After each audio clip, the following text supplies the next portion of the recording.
Prime Punjabi ਦੇਖ ਰਹੇ ਸਾਰੇ ਦਰਸ਼ਕਾਂ ਦਾ ਬਹੁਤ-ਬਹੁਤ ਸਵਾਗਤ। ਲੈ ਕੇ ਹਾਜ਼ਰ ਹਾਂ ਪ੍ਰੋਗਰਾਮ ਇੱਕ ਖਾਸ ਮੁਲਾਕਾਤ। ਮੈਂ ਹਾਂ ਤੁਹਾਡਾ ਹੋਸਟ ਸੁਖਜੀਤ ਸੁਖ ਤੇ ਅੱਜ ਅਸੀਂ ਇਸ ਪ੍ਰੋਗਰਾਮ ਦੇ ਵਿੱਚ ਤੁਹਾਡੀ ਮੁਲਾਕਾਤ ਕਰਵਾਉਣ ਜਾ ਰਹੇ ਹਾਂ ਇੱਕ ਸਾਹਿਤਕਾਰ ਦੇ ਨਾਲ। ਤੇ ਮੈਂ ਮੇਰੇ ਦਰਸ਼ਕਾਂ ਨੂੰ ਰਿਕੁਐਸਟ ਕਰਦਾ ਕਿ ਅੱਜ ਦਾ ਜਿਹੜਾ ਪ੍ਰੋਗਰਾਮ ਆ ਉਹ ਜ਼ਰੂਰ ਸ਼ੇਅਰ ਕਰੋ ਤਾਂ ਕਿ ਜਿਹੜੇ ਇਸ ਸਾਹਿਤ ਦੇ ਨਾਲ ਜਿਹੜੇ ਲੋਕ ਜੁੜੇ ਹੋਏ ਨੇ ਉਹ ਵੀ ਇਸ ਇੰਟਰਵਿਊ ਨੂੰ ਦੇਖ ਸਕਣ।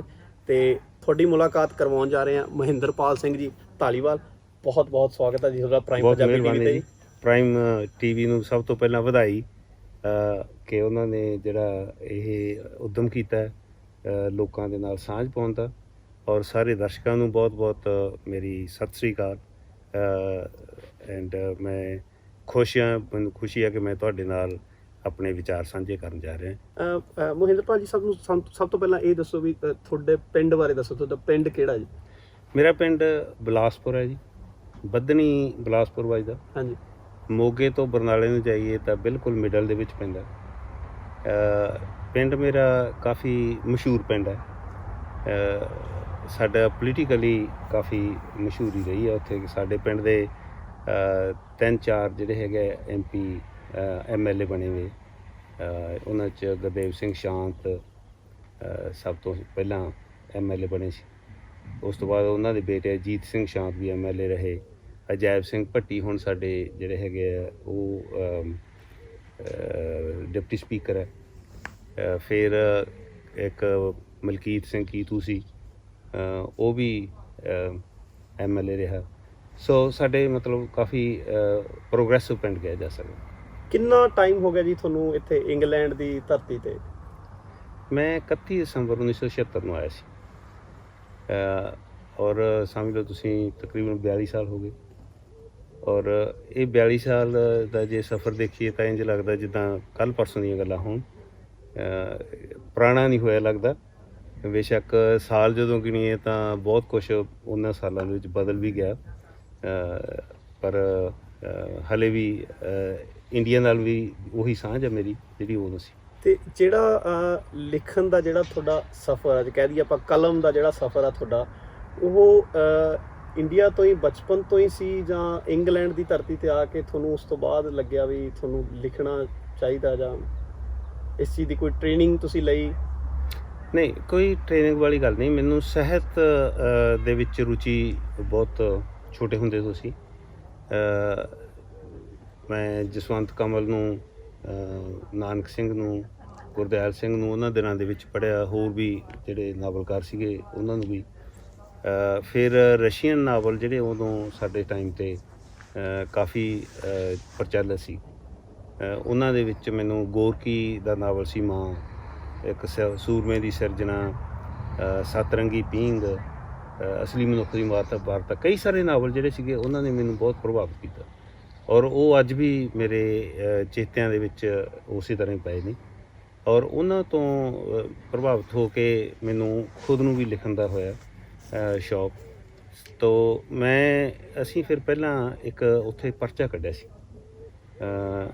ਇੰਡੀਆ ਦੇ ਵਿੱਚ। ਉਦੋਂ 3 ਅਸੀਂ ਦੋਸਤ ਸੀਗੇ, ਓਮ ਪ੍ਰਕਾਸ਼ ਸ਼ਰਮਾ, ਇੱਕ ਸਾਧੂ ਸਿੰਘ ਅਰਸ਼ੀ, ਬਾਅਦ 'ਚੋਂ ਸਾਧੂ ਸਿੰਘ ਤਖਤੂਪੁਰੇ ਦੇ ਨਾਂ ਨਾਲ ਜਾਣਿਆ ਜਾਣ ਲੱਗਿਆ, ਇੱਕ ਮੈਂ ਸੀ। ਅਤੇ ਅਸੀਂ ਤਿੰਨਾਂ ਨੇ ਇੱਕ ਪਰਚੇ ਦਾ ਨਾਂ ਸੀ ਜਾਗੋ। ਉਹ ਪਰਚਾ ਅਸੀਂ 4-5 ਸਾਲ ਕੱਢਦੇ ਰਹੇ। ਅਤੇ ਫਿਰ ਅਨਫਾਰਚੂਨੇਟਲੀ 76 ਦੇ ਵਿੱਚ ਮੈਂ ਇੱਥੇ ਆਇਆ। ਅਤੇ ਉਸ ਤੋਂ ਥੋੜ੍ਹੇ 2 ਮਹੀਨੇ ਬਾਅਦ ਓਮ ਪ੍ਰਕਾਸ਼ ਸ਼ਰਮਾ ਹੋਣੀ ਜਿਹੜੇ ਉਹ ਦੁਨੀਆ ਤੋਂ ਚਲੇ ਗਏ। ਅਤੇ ਉਸ ਤੋਂ ਬਾਅਦ ਫਿਰ ਪਰਚਾ ਉਹ ਬੰਦ ਹੋ ਗਿਆ। ਔਰ ਉਹ ਪਰਚੇ ਦੇ ਵਿੱਚ ਜਿਹੜਾ ਕਹਾਣੀ ਦਾ ਸੈਕਸ਼ਨ ਸੀ ਉਹ ਮੇਰਾ ਸੀ, ਅਤੇ ਅਨੁਵਾਦ ਦਾ ਸੈਕਸ਼ਨ ਵੀ ਮੇਰਾ ਸੀ। ਹਿੰਦੀ ਤੋਂ ਪੰਜਾਬੀ ਦੇ ਵਿੱਚ ਜਿਹੜੇ ਲੇਖ ਸੀਗੇ ਜਾਂ ਕੋਈ ਕਵਿਤਾਵਾਂ ਸੀ ਉਹ ਅਨੁਵਾਦ ਕਰਦੇ ਹੁੰਦੇ ਸੀ ਤਾਂ ਉਹ ਮੈਂ ਕਰਦਾ ਸੀ। ਜਿਹੜਾ ਉਸ ਤੋਂ ਮਤਲਬ ਜਿਹੜਾ ਹੈਗਾ ਮੈਨੂੰ ਜਿਹੜੀ ਕਾਫੀ ਹੋਰ ਹੈਲਪ ਹੋਈ ਲਿਖਣ ਦੀ। ਸਭ ਤੋਂ ਪਹਿਲੀ ਮੇਰੀ ਕਵਿਤਾ ਉਦੋਂ ਹੇਮਜੋਤੀ ਪਰਚਾ ਇੱਕ ਨਿਕਲਦਾ ਹੁੰਦਾ ਸੀ, ਕਾਫੀ ਮਸ਼ਹੂਰ ਸੀ, ਅਤੇ ਉਹਦੇ 'ਚ ਮੇਰੀ ਛਪੀ ਸੀ ਨਵਾਂ ਸਾਲ ਮੁਬਾਰਕ। ਅਤੇ ਜਦੋਂ ਉਹ ਕਵਿਤਾ ਛਪੀ ਉਹਦਾ ਕਾਫੀ ਸਰਕੂਲੇਸ਼ਨ ਬਹੁਤ ਸੀ ਪਰਚੇ ਦੀ, ਅਤੇ ਮੈਨੂੰ ਬੜੀ ਖੁਸ਼ੀ ਹੋਈ ਕਿ ਮੇਰੀ ਵੀ ਮਤਲਬ ਕਵਿਤਾ ਛਪੀ ਹੈ ਪਹਿਲੀ ਵਾਰੀ। ਅਤੇ ਪਰ ਮੇਰਾ ਜ਼ਿਆਦਾ ਜਿਹੜਾ ਰੁਝਾਨ ਹੈ ਕਵਿਤਾ ਨਾਲੋਂ ਵੱਧ ਉਹ ਕਹਾਣੀ ਅਤੇ ਨਾਵਲ ਵੱਲ ਰਿਹਾ, ਅਤੇ ਖਾਸ ਤੌਰ 'ਤੇ ਨਾਵਲ ਵੱਲ। ਅਸੀਂ ਇੱਕ ਚੀਜ਼ ਅਸੀਂ ਹੋਰ ਜਾਣਨਾ ਚਾਹੁੰਦੇ, ਜਿਹੜੀ ਤੁਹਾਡੀ ਨਾਵਲ ਆਇਆ ਸੀ ਪਿਉਂਤ ਤੋਂ ਪਹਿਲਾਂ, ਜੀ ਉਹ ਤੁਹਾਡੇ ਤਾਇਆ ਜੀ ਨੂੰ ਡੈਡੀਕੇਟ ਕੀਤਾ ਸੀ, ਜਸਵੰਤ ਸਿੰਘ ਜੀ ਨੂੰ, ਜੋ ਕਿ ਮਾਸਟਰ ਸੀ, ਤੇ ਉਹਨਾਂ ਬਾਰੇ ਸਾਨੂੰ ਦੱਸੋ ਵੀ। ਹਾਂਜੀ। ਮੇਰਾ ਜਿਹੜਾ ਬਹੁਤਾ ਬਚਪਨ ਹੈ, ਤਾਇਆ ਜੀ ਹੁਣ ਮੇਰੇ ਟੀਚਰ ਸੀਗੇ। ਅੱਛਾ ਜੀ। ਮਤਲਬ ਉਹਨਾਂ ਨੇ ਸਾਰੀ ਲਾਈਫ ਬਹੁਤ ਇਮਾਨਦਾਰੀ ਨਾਲ ਔਰ ਬਹੁਤ ਮਿਹਨਤ ਦੇ ਨਾਲ ਜਿਹੜੇ ਬੱਚਿਆਂ ਨੂੰ ਪੜ੍ਹਾਇਆ, ਔਰ ਮੈਂ ਵੀ ਉਹਨਾਂ ਦੇ ਕੋਲੇ ਪੜ੍ਹਿਆ। ਉਹਨਾਂ ਦਿਨਾਂ ਦੇ ਵਿੱਚ ਉਹ ਪੱਤੋ ਹੁੰਦੇ ਸੀਗੇ, ਹਾਂਜੀ। ਅਤੇ ਮੈਂ ਉਹਨਾਂ ਦੇ ਕੋਲੇ, ਉੱਥੇ ਅਸੀਂ ਪੱਤੋ ਰਹਿੰਦੇ ਹੁੰਦੇ ਸੀਗੇ, ਅਤੇ ਉਹਨਾਂ ਦੇ ਕੋਲੇ ਰਹਿ ਕੇ ਮੈਂ ਉੱਥੇ ਹਾਇਰ ਸੈਕੰਡਰੀ ਕੀਤੀ। ਅੱਛਾ ਜੀ। ਔਰ ਉਸ ਤੋਂ ਪਹਿਲਾਂ ਮੈਂ ਜਿਹੜਾ 7ਵੀਂ ਤੱਕ ਪਿੰਡ ਸਕੂਲ ਸੀਗਾ ਸਾਡੇ, ਉਦੋਂ ਮਿਡਲ ਸਕੂਲ ਸੀਗਾ, ਅਤੇ 8ਵੀਂ ਦੇ ਵਿੱਚ ਮੈਂ ਸ਼ੁਰੂ ਦੇ ਵਿੱਚ ਉੱਥੇ ਚਲੇ ਗਿਆ ਸੀ। ਅਤੇ ਤਾਇਆ ਜੀ ਹੁਣਾਂ ਦੇ ਨਾਲ ਮੇਰੀ ਇੱਕ ਸਾਂਝ ਬੜੀ ਖਾਸ ਜੀ ਸਾਂਝ ਹੈ, ਹੁਣ ਵੀ ਹੈਗੀ ਉਸੇ ਤਰ੍ਹਾਂ ਹੀ। ਉਹ ਹੁਣ 93 ਸਾਲ ਦੇ ਹੈ, ਇਸ ਵੇਲੇ ਕੈਨੇਡਾ ਰਹਿੰਦੇ ਨੇ। ਬੜੀ ਸੋਹਣੀ ਸਿਹਤ ਆ ਉਹਨਾਂ ਦੀ, ਹੁਣ ਵੀ ਸਾਡੀ ਗੱਲਬਾਤ ਹੁੰਦੀ ਰਹਿੰਦੀ ਹੈ ਕਦੇ ਕਦਾਈ। ਉਹਨਾਂ ਨਾਲ ਸਾਂਝ ਮੇਰੀ ਇਸ ਤਰ੍ਹਾਂ ਹੈ ਕਿ ਉਹ ਇੱਕ ਫਰੈਂਡਲੀ ਵੀ ਹੈਗੇ, ਉਹਨਾਂ ਦੇ ਦਾ ਸਤਿਕਾਰ ਵੀ ਹੈਗਾ। ਅਸੀਂ ਜਿਹੜੀਆਂ ਗੱਲਾਂ ਮਤਲਬ ਸਾਹਿਤਕ ਗੱਲਾਂ ਵੀ ਉਹਨਾਂ ਨਾਲ ਹੁੰਦੀਆਂ ਰਹਿੰਦੀਆਂ ਸੀ, ਇੰਟਲੈਕਚੁਅਲ ਗੱਲਾਂ ਵੀ ਹੁੰਦੀਆਂ ਰਹਿੰਦੀਆਂ ਸੀ, ਸਿਆਸਤ ਦੀਆਂ ਗੱਲਾਂ ਵੀ ਹੁੰਦੀਆਂ ਰਹਿੰਦੀਆਂ ਸੀ, ਕਿਉਂਕਿ ਉਹ ਹਰ ਜਿਹੜੇ ਪੱਖ ਤੋਂ ਕਾਫੀ ਮਤਲਬ ਇਨ ਟੱਚ ਰਹਿੰਦੇ ਸੀ। ਅਤੇ ਇਸ ਕਰਕੇ ਮਤਲਬ ਉਹਨਾਂ ਤੋਂ ਮੈਂ ਕਾਫੀ ਕੁਛ ਸਿੱਖਿਆ, ਕਿਉਂਕਿ ਉਹਨਾਂ ਦੇ ਨਾਲ ਮੈਂ ਰਿਹਾ ਉਹਨਾਂ ਦੇ ਕੋਲ ਬਹੁਤਾ ਜ਼ਿਆਦਾ। ਸੋ ਉਹਨਾਂ ਦਾ ਮੇਰੀ ਭਾਵਕ ਸਾਂਝ ਵੀ ਹੈ, ਅਤੇ ਇਸ ਕਰਕੇ ਮੈਂ ਉਹਨਾਂ ਨੂੰ ਮੈਂ ਸਮਝਿਆ ਕਿ ਉਹਨਾਂ ਨੇ ਦਾ ਕਾਫੀ ਇਹਦੇ 'ਚ ਜੋ ਕੁਛ ਵੀ ਮੈਂ ਅੱਜ ਹਾਂ, ਉਹਨਾਂ ਦੀ ਕਾਫੀ ਕੰਟਰੀਬਿਊਸ਼ਨ ਆ ਉਹਦੇ 'ਚ, ਔਰ ਕਾਫੀ ਦੇਣ ਹੈ। ਇਸ ਕਰਕੇ ਮੈਂ ਉਹਨਾਂ ਨੂੰ ਇਹ ਜਿਹੜਾ ਨਾਵਲ ਹੈ ਸਮਰਪਿਤ ਕੀਤਾ। ਜਦੋਂ ਤੁਸੀਂ ਇੰਗਲੈਂਡ ਦੀ ਧਰਤੀ ਤੇ ਆਏ, ਇੱਥੇ ਆਪਾਂ ਇੱਥੇ ਕੰਮਾਂ ਕਾਰਾਂ ਦੇ ਵਿੱਚ ਇੰਨੇ ਜ਼ਿਆਦਾ ਉਲਝ ਜਾਂਦੇ ਹਾਂ, ਅਤੇ ਨਾਵਲਾਂ ਦੇ ਲਈ ਤੁਹਾਡਾ ਟਾਈਮ ਕਿੱਦਾਂ, ਉਸ ਟਾਈਮ ਨੂੰ ਤੁਸੀਂ ਮੈਨੇਜ ਕੀਤਾ? ਇੰਨੀ ਸਟਰਗਲ ਦੇ ਚੱਲਦਿਆਂ ਜਿਹੜਾ ਤੁਹਾਡਾ ਸ਼ੌਂਕ ਸੀ, ਜਾਂ ਜਿਹੜੇ ਤੁਹਾਡੇ ਅੰਦਰਲੇ ਜਜ਼ਬਾਤ ਸੀ, ਉਹ ਤੁਸੀਂ ਨਾਵਲਾਂ ਦੇ ਵਿੱਚ ਜਾਂ ਲਿਖੇ ਇਤਿਹਾਸ ਨੂੰ ਲਿਖਿਆ, ਉਹ ਟਾਈਮ ਕਿੱਦਾਂ ਤੁਸੀਂ ਕੱਢਦੇ ਸੀ, ਕਿੱਦਾਂ ਮੈਨੇਜ ਕਰਦੇ ਸੀ ਉਸ ਚੀਜ਼ ਨੂੰ? ਅਸਲ ਦੇ ਵਿੱਚ ਜਿਹੜਾ ਜਦੋਂ ਮੈਂ ਇੱਥੋਂ ਇੰਡੀਆ ਤੋਂ ਇੱਥੇ ਆਇਆ, ਅਤੇ ਪਹਿਲੇ ਦਿਨਾਂ ਦੇ ਵਿੱਚ ਬਹੁਤੇ ਲੋਕਾਂ ਵਾਂਗੂ ਮੇਰਾ ਵੀ ਦਿਲ ਨਹੀਂ ਸੀ ਲੱਗਦਾ, ਅਤੇ ਮੇਰੀ ਇਹ ਕੋਸ਼ਿਸ਼ ਸੀ ਕਿ ਮੈਂ ਵਾਪਸ ਚਲਿਆ ਜਾਵਾਂ। ਪਰ ਫਿਰ ਤੁਸੀਂ ਉਹ ਜਿੱਦਾਂ ਕੰਮ ਧੰਦੇ ਲੱਗ ਗਏ, ਫਿਰ ਬੱਚੇ ਹੋ ਗਏ, ਅਤੇ ਉਹ ਵਾਪਸ ਜਾਣ ਵਾਲੀ ਗੱਲ ਵੀ ਨਾ ਰਹੀ। ਅਤੇ ਪਰ ਉਦੋਂ ਸਾਨੂੰ ਜਾਣੀ ਜਿੱਦਾਂ ਆਪਣੇ ਕਹਿੰਦੇ ਹੁੰਦੇ ਆ ਕਿ ਸੂਈ ਤੋਂ ਲੈ ਕੇ ਹਰ ਚੀਜ਼ ਬਣਾਉਣੀ ਪਈ। ਅਸੀਂ ਬਹੁਤ ਮਿਹਨਤ ਕੀਤੀ ਦੋਨਾਂ ਜੀਆਂ ਨੇ। ਹੌਲੀ ਹੌਲੀ ਫਿਰ ਬਿਜ਼ਨਸ ਦੇ ਵਿੱਚ ਜਿਹੜਾ ਹੈਗਾ ਮੈਂ ਇਨਵੋਲਵ ਹੋ ਗਿਆ। ਉਸ ਸਮੇਂ ਦੇ ਵਿੱਚ ਸਿਰਫ ਮੈਂ ਪੜ੍ਹਨ ਵੱਲ ਤਾਂ ਖਿਆਲ ਰੱਖਿਆ, ਪਰ ਲਿਖਿਆ ਨਹੀਂ ਕੁਛ। ਕੀ ਕਹਿਣਾ, ਮੈਂ ਕੋਈ ਮਤਲਬ ਕੋਈ ਕਵਿਤਾਵਾਂ ਗੁਰਦੂਆਂ ਲਿਖ ਲਈਆਂ ਹੋਣ, ਪਰ ਮੈਂ ਪੜ੍ਹਨ ਵਾਸਤੇ ਸਾਹਿਤ ਦੇ ਵਿੱਚ ਕਾਫੀ ਜਿਹੜਾ ਉਦੋਂ ਵੀ ਧਿਆਨ ਰੱਖਿਆ। ਮੇਰੇ ਯਾਦ ਹੈ, ਇੱਕ ਮੈਂ ਤੁਹਾਨੂੰ ਗੱਲ ਦੱਸਦਾ, ਇੱਕ ਮੇਰਾ ਇੱਥੋਂ ਦੋਸਤ ਗਿਆ ਇੰਡੀਆ, ਅਤੇ ਮੈਨੂੰ ਕਹਿੰਦਾ ਵੀ ਕੋਈ ਚੀਜ਼ ਮੰਗਵਾਉਣੀ ਹੈ। ਮੈਂ ਉਹਨੂੰ ਕਿਹਾ ਕਿ ਮੈਨੂੰ ਨਾ ਟਾਲਸਟਾਏ ਦਾ ਨਾਵਲ ਹੈ ਜੰਗ ਤੇ ਅਮਨ, ਉਹ 2 ਪਾਰਟ ਦੇ ਵਿੱਚ ਹੈ। ਮੈਂ ਕਿਹਾ ਵੀ ਉਹ ਲੈ ਕੇ ਜੇ ਲਿਆ ਸਕਦਾ ਹੈ। ਉਹਨੇ ਆਪਦੇ ਕਿਸੇ ਰਿਸ਼ਤੇਦਾਰ ਸੀਗਾ ਉਹਦਾ ਭਨੋਈਆ, ਉਹਨੂੰ ਕਿਹਾ, ਕਹਿੰਦਾ ਯਾਰ ਤੂੰ ਲੁਧਿਆਣੇ ਚੱਲਿਆ ਅਤੇ ਆਹ ਨਾਵਲ ਉੱਥੋਂ ਲੈ ਕੇ, ਮੈਂ ਉਹਨੂੰ ਦੱਸਿਆ ਸੀ ਕਿ ਲਾਹੌਰ ਬੁੱਕ ਸ਼ਾਪ ਤੋਂ ਮੋਸਟ ਪ੍ਰੋਬੇਬਲੀ ਮਿਲ ਜੂਗਾ, ਅਤੇ ਉਹ ਲੈ ਆਇਆ ਉੱਥੋਂ। ਅਤੇ ਉਹ ਜਦੋਂ ਇੱਥੇ ਆਇਆ ਮੈਨੂੰ ਕਹਿੰਦਾ ਯਾਰ ਵੀ ਮੇਰੇ ਭਣੋਈਏ ਨੇ ਇੱਕ ਸੁਨੇਹਾ ਦਿੱਤਾ। ਮੈਂ ਕਿਹਾ ਕੀ? ਕਹਿੰਦਾ ਵੀ ਜਦੋਂ ਇਹ ਬੰਦੇ ਨੇ ਨਾਵਲ ਪੜ੍ਹ ਲਏ ਨਾ, ਵੀ ਐਡੇ ਵੱਡੇ 2 ਨਾਵਲ ਹੈ, ਅਤੇ ਵੀ ਉਹ ਪੜ੍ਹ ਲੂਗਾ, ਜੇ ਪੜ੍ਹ ਲਏ ਤਾਂ ਕਹਿੰਦਾ ਮੈਨੂੰ ਤੂੰ ਦੱਸ ਦੀ। ਅਤੇ ਮੈਂ ਕਿਹਾ ਮੈਂ 2-3 ਮਹੀਨੇ ਜਿਹੜੇ ਲੱਗ ਗਏ ਮੈਨੂੰ ਪੜ੍ਹਦੇ ਨੂੰ, ਅਤੇ ਮੈਂ ਕਿਹਾ ਭਾਜੀ ਵੀ ਤੁਸੀਂ ਉਹਨੂੰ ਦੱਸ ਦਿਓ ਵੀ ਮੈਂ ਉਹ ਨਾਵਲ ਪੜ੍ਹ ਲਏ। ਸੋ ਮੇਰਾ ਮਤਲਬ ਪੜ੍ਹਨ ਵੱਲ ਤਾਂ ਰੱਖਿਆ ਜਿੰਨਾ ਕੁ ਹੋ ਸਕਦਾ ਸੀ, ਪਰ ਲਿਖਣ ਵਾਲਾ ਉਹ ਜਿਹੜਾ ਪੱਖ ਸੀਗਾ ਉਹ ਤਕਰੀਬਨ ਨਹੀਂ ਲਿਖਿਆ। ਫਿਰ ਜਿਹੜਾ ਮੇਰੀ ਕਿਤੇ ਕਿਸੇ ਟਾਈਮ 'ਤੇ ਮੈਨੂੰ ਨਹੀਂ ਪਤਾ ਕਦੋਂ ਮੇਰੇ ਮਨ ਦੇ ਵਿੱਚ ਇੱਕ ਖਾਹਿਸ਼ ਸੀ ਕਿ ਮੈਂ 50 ਸਾਲ ਦੀ ਉਮਰ ਤੋਂ ਬਾਅਦ ਕੰਮ ਨਹੀਂ ਕਰਨਾ, ਰੈਗੂਲਰ ਵਰਕ ਨਹੀਂ ਮੈਂ ਕਰਨਾ। ਅਤੇ ਉਹ ਮੈਂ ਜਿਹੜਾ ਹੈਗਾ ਮੇਰੀ ਜਿਹੜੀ ਇੱਛਾ ਪੂਰੀ ਹੋ ਗਈ। ਮੈਂ ਕੰਮ ਛੱਡਤਾ, ਵਿਹਲਾ ਹੋ ਗਿਆ, ਅਤੇ ਪਹਿਲਾ ਨਾਵਲ ਮੇਰਾ ਜਿਹੜਾ ਹੈ ਉਹ ਮਿੱਟੀ ਦਾ ਮੋਹ 2005 ਛਪਿਆ ਸੀ। ਅੱਛਾ। ਉਹ ਕੁਛ ਨਾਵਲ ਦਾ ਹਿੱਸਾ ਮੈਂ ਐਕਚੁਅਲੀ ਉਦੋਂ ਮੇਰੇ ਕੋਲ ਦੁਕਾਨ ਹੁੰਦੀ ਸੀਗੀ ਸ਼ੌਪ ਇੱਥੇ ਹੰਸਲ ਵੈਸਟ, ਉਹਦੇ 'ਤੇ ਬੈਠ ਕੇ ਲਿਖਿਆ। ਸੋ ਉਸ ਤੋਂ ਬਾਅਦ ਫਿਰ ਕਿਉਂਕਿ ਹੁਣ ਮੇਰੇ ਕੋਲ ਟਾਈਮ ਹੈਗਾ, ਔਰ ਜਿਹੜੇ ਬਾਕੀ ਦੀ ਜੋ ਵੀ ਮਤਲਬ ਲਿਖਤਾਂ ਹੈ ਉਹ ਮੇਰੀਆਂ ਉਸ ਤੋਂ ਬਾਅਦ। ਕਿੰਨੇ ਜਿਹੜੇ ਨਾਵਲ ਹਾਲੇ ਤੱਕ ਤੁਹਾਡੇ ਆ ਚੁੱਕੇ ਆ? ਮੇਰਾ ਖਿਆਲ ਹੈ ਕਿ ਮੇਰੇ 9 ਨਾਵਲ ਆ ਗਏ ਮਾਰਕੀਟ ਦੇ ਵਿੱਚ,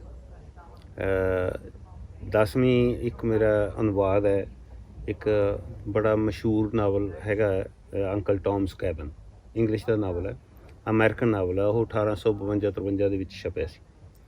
ਉਸ ਨਾਵਲ ਦੇ ਵਿੱਚ ਜਿਹੜੀ ਸਾਰੀ ਦੀ ਸਾਰੀ ਕਹਾਣੀ ਆ ਉਹ ਜਿਹੜੇ ਅਫਰੀਕੀ ਕਾਲੇ ਸੀ ਉਹਨਾਂ ਨੂੰ ਗੁਲਾਮ ਬਣਾ ਕੇ ਉੱਥੇ ਰੱਖਿਆ ਜਾਂਦਾ ਸੀ, ਅਤੇ ਉਹਨਾਂ ਨਾਲ ਕਿਹੋ ਜਿਹਾ ਵਰਤਾਅ ਹੁੰਦਾ ਸੀ, ਕਿਵੇਂ ਉਹਨਾਂ ਨੂੰ ਮੰਡੀਆਂ 'ਚ ਵੇਚਿਆ ਜਾਂਦਾ ਸੀ, ਕਿਵੇਂ ਜਿਹੜੇ ਉਹਨਾਂ ਦੀਆਂ ਜਿਹੜੇ ਪਰਿਵਾਰ ਸੀ ਖਿੰਡ ਜਾਂਦੇ ਸੀ, ਕਦੇ ਇੱਕ ਦੂਸਰੇ ਨੂੰ ਮਿਲਦੇ ਨਹੀਂ ਸੀ। ਅਤੇ ਉਸ ਨਾਵਲ ਦੇ ਵਿੱਚ ਇੱਕ ਪੱਖ ਇਹ ਵੀ ਹੈ ਕਿ ਜਿਹੜੇ ਕੁਛ ਚੰਗੇ ਕ੍ਰਿਸਚੀਅਨ ਸੀ ਉਹ ਉਹਨਾਂ ਦੀ ਮਦਦ ਵੀ ਕਰਦੇ ਸੀ, ਉਹਨਾਂ ਨੂੰ ਕਾਫੀ ਸਾਰੇ ਲੋਕਾਂ ਨੂੰ ਹੈਲਪ ਕਰਦੇ ਸੀ ਕਿ ਤੁਸੀਂ ਕੈਨੇਡਾ ਚਲੇ ਜਾਓ। ਅਤੇ ਉਹ ਨਾਵਲ ਜਦੋਂ ਮੈਂ ਪੜ੍ਹਿਆ ਅਤੇ ਮੈਨੂੰ ਉਹਨੇ ਬਹੁਤ ਪ੍ਰਭਾਵਿਤ ਕੀਤਾ ਕਿ ਮੈਂ ਇਹ ਸਮਝਿਆ ਕਿ ਸਾਨੂੰ ਇਹ ਤਾਂ ਪਤਾ ਵੀ ਕਾਲਿਆਂ ਦੀ ਜਿਹੜੀ ਗੁਲਾਮੀ ਹੁੰਦੀ ਸੀਗੀ ਅਤੇ ਕਾਲਿਆਂ ਨੂੰ ਮੰਡੀਆਂ 'ਚ ਵੇਚਦੇ ਸੀ, ਪਰ ਇਹ ਤੋਂ ਬਾਅਦ ਸਾਨੂੰ ਉਹ ਡਿਟੇਲ 'ਚ ਕੁਛ ਨਹੀਂ ਸੀ ਪਤਾ, ਬਹੁਤੇ ਲੋਕਾਂ ਨੂੰ ਨਹੀਂ ਪਤਾ ਹੋਣਾ। ਅਤੇ ਇਸ ਕਰਕੇ ਫਿਰ ਮੈਂ ਉਹ ਜਿਹੜਾ ਹੈਗਾ ਕਾਫੀ ਵੱਡਾ ਨਾਵਲ ਆ ਉਹ, ਅਤੇ ਪਰ ਮੈਂ ਫਿਰ ਕੋਸ਼ਿਸ਼ ਕੀਤੀ ਕਿ ਇਹ ਨਾਵਲ ਜ਼ਰੂਰ ਲੋਕਾਂ ਤੱਕ ਪਹੁੰਚਣਾ ਚਾਹੀਦਾ, ਅਤੇ ਉਹ ਫਿਰ ਮੈਂ ਜਿਹੜਾ ਹੈਗਾ ਉਹ ਨਾਵਲ ਛਪਾਇਆ, ਮਤਲਬ ਅਨੁਵਾਦ ਕੀਤਾ, ਅਤੇ ਪੀਪਲਸ ਫੋਰਮ ਬਰਗਾੜੀ ਨੇ ਉਹ ਨਾਵਲ ਛਾਪਿਆ।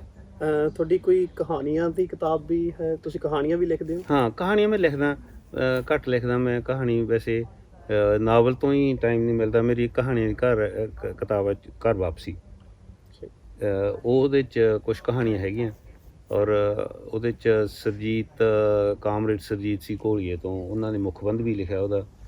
ਔਰ ਉਸ ਤੋਂ ਬਾਅਦ ਮੇਰੀਆਂ ਕਹਾਣੀਆਂ ਦੀ ਇੱਕ ਕਿਤਾਬ ਜੋਗੀਆਂ ਕਹਾਣੀਆਂ ਪਈਆਂ, ਪਰ ਮੇਰੇ ਕੋਲ ਹਾਲੇ ਕਿਉਂਕਿ ਨਾਵਲ ਹੀ ਮੇਰੇ ਮਤਲਬ ਉਹ ਆ ਰਹੇ ਹੈ, ਇਸ ਕਰਕੇ ਉਹਨਾਂ ਨੂੰ ਛਪਾਉਣ ਦਾ ਮਤਲਬ ਟਾਈਮ ਨਹੀਂ ਹੈ। ਅੱਛਾ, ਉੱਦਾਂ ਪਰਚਿਆਂ ਦੇ ਵਿੱਚ ਜਿਹੜੀਆਂ ਇੰਡੀਆ ਦੇ ਪਰਚਿਆਂ 'ਚ ਉਹਨਾਂ 'ਚ ਛਪਦੀਆਂ ਰਹਿੰਦੀਆਂ ਲੱਗਾ ਹੈਗਾ। ਅਤੇ ਜੇ ਅਸੀਂ ਜਾਣਨਾ ਚਾਹੀਏ ਵੀ ਜਿਹੜੀਆਂ ਕਹਾਣੀਆਂ ਅਤੇ ਨਾਵਲ ਅਤੇ ਜਿਹੜੇ ਅਨੁਵਾਦ ਆ, ਇਹਨਾਂ 'ਚ ਕੀ ਫ਼ਰਕ ਕੀ ਆਪਸ ਦੇ ਵਿੱਚ? ਜਿੱਥੋਂ ਤੱਕ ਕਹਾਣੀ ਦੀ ਗੱਲ ਹੈ, ਕਹਾਣੀ ਦਾ ਪਲਾਟ ਛੋਟਾ, ਤੁਸੀਂ ਕਿਸੇ ਇੱਕ ਘਟਨਾ ਦੇ ਦੁਆਲੇ ਉਸ ਕਹਾਣੀ ਨੂੰ ਜਿਹੜਾ ਗੁੰਦ ਸਕਦੇ ਹੋ। ਨਾਵਲ ਦਾ ਪਲਾਟ ਵੱਡਾ, ਨਾਵਲ ਦੇ ਵਿੱਚ ਇੱਕ ਤਰ੍ਹਾਂ ਨਾਲ ਪੂਰੀ ਜ਼ਿੰਦਗੀ ਸਮਾ ਜਾਂਦੀ ਹੈ, ਕਿਉਂਕਿ ਉਹਦਾ ਕੈਨਵਸ ਵੱਡਾ ਹੈ, ਤੁਸੀਂ ਆਪਦੀ ਗੱਲ ਚੰਗੀ ਢੰਗ ਨਾਲ ਕਹਿ ਸਕਦੇ ਹੋ। ਕਹਾਣੀ ਦੀ ਆਪਦੀ ਇੱਕ ਸੀਮਾ। ਅਨੁਵਾਦ ਜਿਹੜਾ ਹੈਗਾ ਉਹ ਤੁਸੀਂ ਕਿਸੇ ਦੇ ਲਿਖੇ ਨੂੰ ਆਪਣੀ ਬੋਲੀ ਦੇ ਵਿੱਚ ਜਿਹੜਾ ਹੈਗਾ ਉਹ ਜਿਹੜਾ ਟਰਾਂਸਲੇਟ ਕਰਦੇ ਹੋ, ਉਹਨੂੰ ਅਨੁਵਾਦ ਕਰਦੇ ਹੋ, ਪਰ ਤੁਹਾਡਾ ਉਹਦੇ 'ਚ ਉਹਦਾ ਮੌਲਿਕਤਾ ਨਹੀਂ ਹੈ, ਕੋਈ ਕਹਾਣੀ 'ਚ ਕੋਈ ਮੌਲਿਕਤਾ ਨਹੀਂ। ਪਰ ਅਨੁਵਾਦ ਦੇ ਵਿੱਚ ਵੀ ਮੇਰੇ ਖਿਆਲ ਦੇ ਵਿੱਚ ਜਿਹੜਾ ਕਈ ਵਾਰੀ ਜਿੱਦਾਂ ਨਹੀਂ ਆਪਣੇ ਕਹਿੰਦੇ ਕਿ ਆਪਾਂ ਇੱਕ ਕੱਪ ਦੇ ਵਿੱਚ ਚਾਹ ਹੋਵੇ ਪਾਈ ਅਤੇ ਦੂਸਰੇ ਦੇ ਵਿੱਚ ਪਾਉਣ ਦੀ ਕੋਸ਼ਿਸ਼ ਕਰੀਏ ਤਾਂ ਉਹ ਥੋੜ੍ਹੀ ਜਿਹੀ ਠੰਡੀ ਹੋ ਜਾਂਦੀ। ਇਸ ਗੱਲ ਦਾ ਖਿਆਲ ਰੱਖਣਾ ਅਨੁਵਾਦਕ ਵਾਸਤੇ ਬਹੁਤ ਜ਼ਰੂਰੀ ਹੈ ਕਿ ਜਿਹੜਾ ਉਸ ਕਿਤਾਬ ਦਾ ਜਿਹੜਾ ਮਤਲਬ ਵਿਸ਼ਾ ਹੈ, ਜਾਂ ਉਹਦੇ 'ਚ ਜਿਹੜੇ ਵਿਚਾਰ ਨੇ, ਜਾਂ ਉਹਦੇ ਜਿਹੜੀ ਮਤਲਬ ਉਹਦੇ 'ਚ ਉਹ ਤਬਦੀਲੀ ਨਾ। ਜਿਹੜੇ ਵੀ ਅਸੀਂ ਤੁਹਾਡੇ ਦੇਖੇ ਨਾਵਲ ਦੇਖੇ, ਉਹਨਾਂ 'ਚ ਬਹੁਤ ਹੀ ਜ਼ਿਆਦਾ ਡੂੰਘਾਈ ਦੇ ਵਿੱਚ ਡੂੰਘੀਆਂ ਜਿਹੜੀਆਂ ਗੱਲਾਂ ਲਿਖੀਆਂ ਹੋਈਆਂ, ਉਸ ਚੀਜ਼ ਬਾਰੇ ਤੁਸੀਂ ਪਹਿਲਾਂ ਸੋਚਦੇ ਹੋ, ਜਾਂ ਉਹ ਆਪਣੇ ਆਪ ਹੀ, ਜਾਂ ਜੋ ਇੱਥੇ ਵਾਤਾਵਰਨ ਦੇ ਵਿੱਚ ਵਿਚਰਦਾ ਤਾਂ ਦੁਨੀਆਦਾਰੀ 'ਚ ਵਿਚਰਦਾ, ਤੁਸੀਂ ਉਹਨੂੰ ਇੱਕ ਨਾਵਲ ਦਾ ਰੂਪ ਦੇ ਦਿੰਦੇ ਹੋ, ਵਿਸਥਾਰ ਨਾਲ ਲਿਖਦੇ ਹੋ? ਉਹ ਕਿੱਥੋਂ ਸੋਚ ਆਉਂਦੀ ਹੈ ਜਿਹੜੀ? ਉਹ ਦੇਖੋ, ਨਾਵਲ ਦੇ ਵਿੱਚ ਜਿਹੜਾ ਸਭ ਤੋਂ ਵੱਡੀ ਗੱਲ ਮੈਨੂੰ ਮਹਿਸੂਸ ਹੁੰਦੀ ਹੈ ਉਹ ਹੈ ਵਿਸ਼ਾ।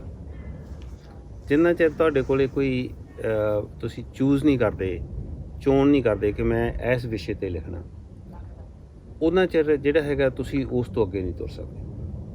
ਜਦੋਂ ਤੁਸੀਂ ਇੱਕ ਵਾਰੀ ਵਿਸ਼ੇ ਦੀ ਚੋਣ ਕਰਦੇ ਹੋ ਤਾਂ ਫਿਰ ਤੁਸੀਂ ਉਸ ਵਿਸ਼ੇ 'ਚ ਕਹਿਣਾ ਕੀ ਚਾਹੁੰਦੇ ਹੋ, ਫਿਰ ਉਸ ਅਨੁਸਾਰ ਤੁਸੀਂ ਪਾਤਰਾਂ ਨੂੰ ਘੜਦੇ ਹੋ, ਉਸ ਅਨੁਸਾਰ ਤੁਸੀਂ ਕਹਾਣੀ ਨੂੰ ਘੜਦੇ ਹੋ, ਉਸ ਅਨੁਸਾਰ ਤੁਸੀਂ ਜਿਹੜਾ ਹੈਗਾ ਆਪਣੇ ਜਿਹੜੇ ਉਹਦੇ ਡਾਇਲੋਗ ਨੇ ਉਸ ਨੂੰ ਕੱਢ ਦਿਓ।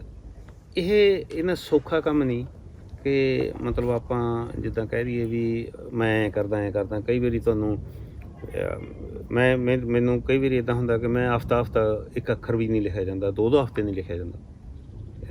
ਗੱਲ ਰੁਕ ਜਾਂਦੀ ਹੈ ਵੀ ਮੈਂ ਕਿਹੜੇ ਪਾਸੇ ਨੂੰ ਜਾਣਾ ਚਾਹੀਦਾ ਮੈਨੂੰ, ਜਾਂ ਮੈਨੂੰ ਇਹ 'ਚ ਕੀ ਕਹਿਣਾ ਚਾਹੀਦਾ ਮੇਰੇ ਅਗਲੇ ਚੈਪਟਰ 'ਚ। ਅਤੇ ਜਦੋਂ ਕੋਈ ਗੱਲ ਤੁਹਾਡੇ ਮਨ ਦੇ ਵਿੱਚ ਕਲੀਅਰ ਹੋ ਜਾਂਦੀ ਹੈ ਕਿ ਵੀ ਹਾਂ ਆਹ ਗੱਲ ਜਿਹੜੀ ਮੇਰੇ ਖਿਆਲ ਦੇ ਵਿੱਚ ਇੱਥੇ ਢੁਕਦੀ ਹੈ, ਇਸ ਤਰ੍ਹਾਂ ਮੈਨੂੰ ਕਰਨੀ ਚਾਹੀਦੀ ਹੈ, ਤਾਂ ਉਹ ਅਗਲਾ ਚੈਪਟਰ ਅੱਗੇ ਚੱਲ ਜਾਂਦਾ।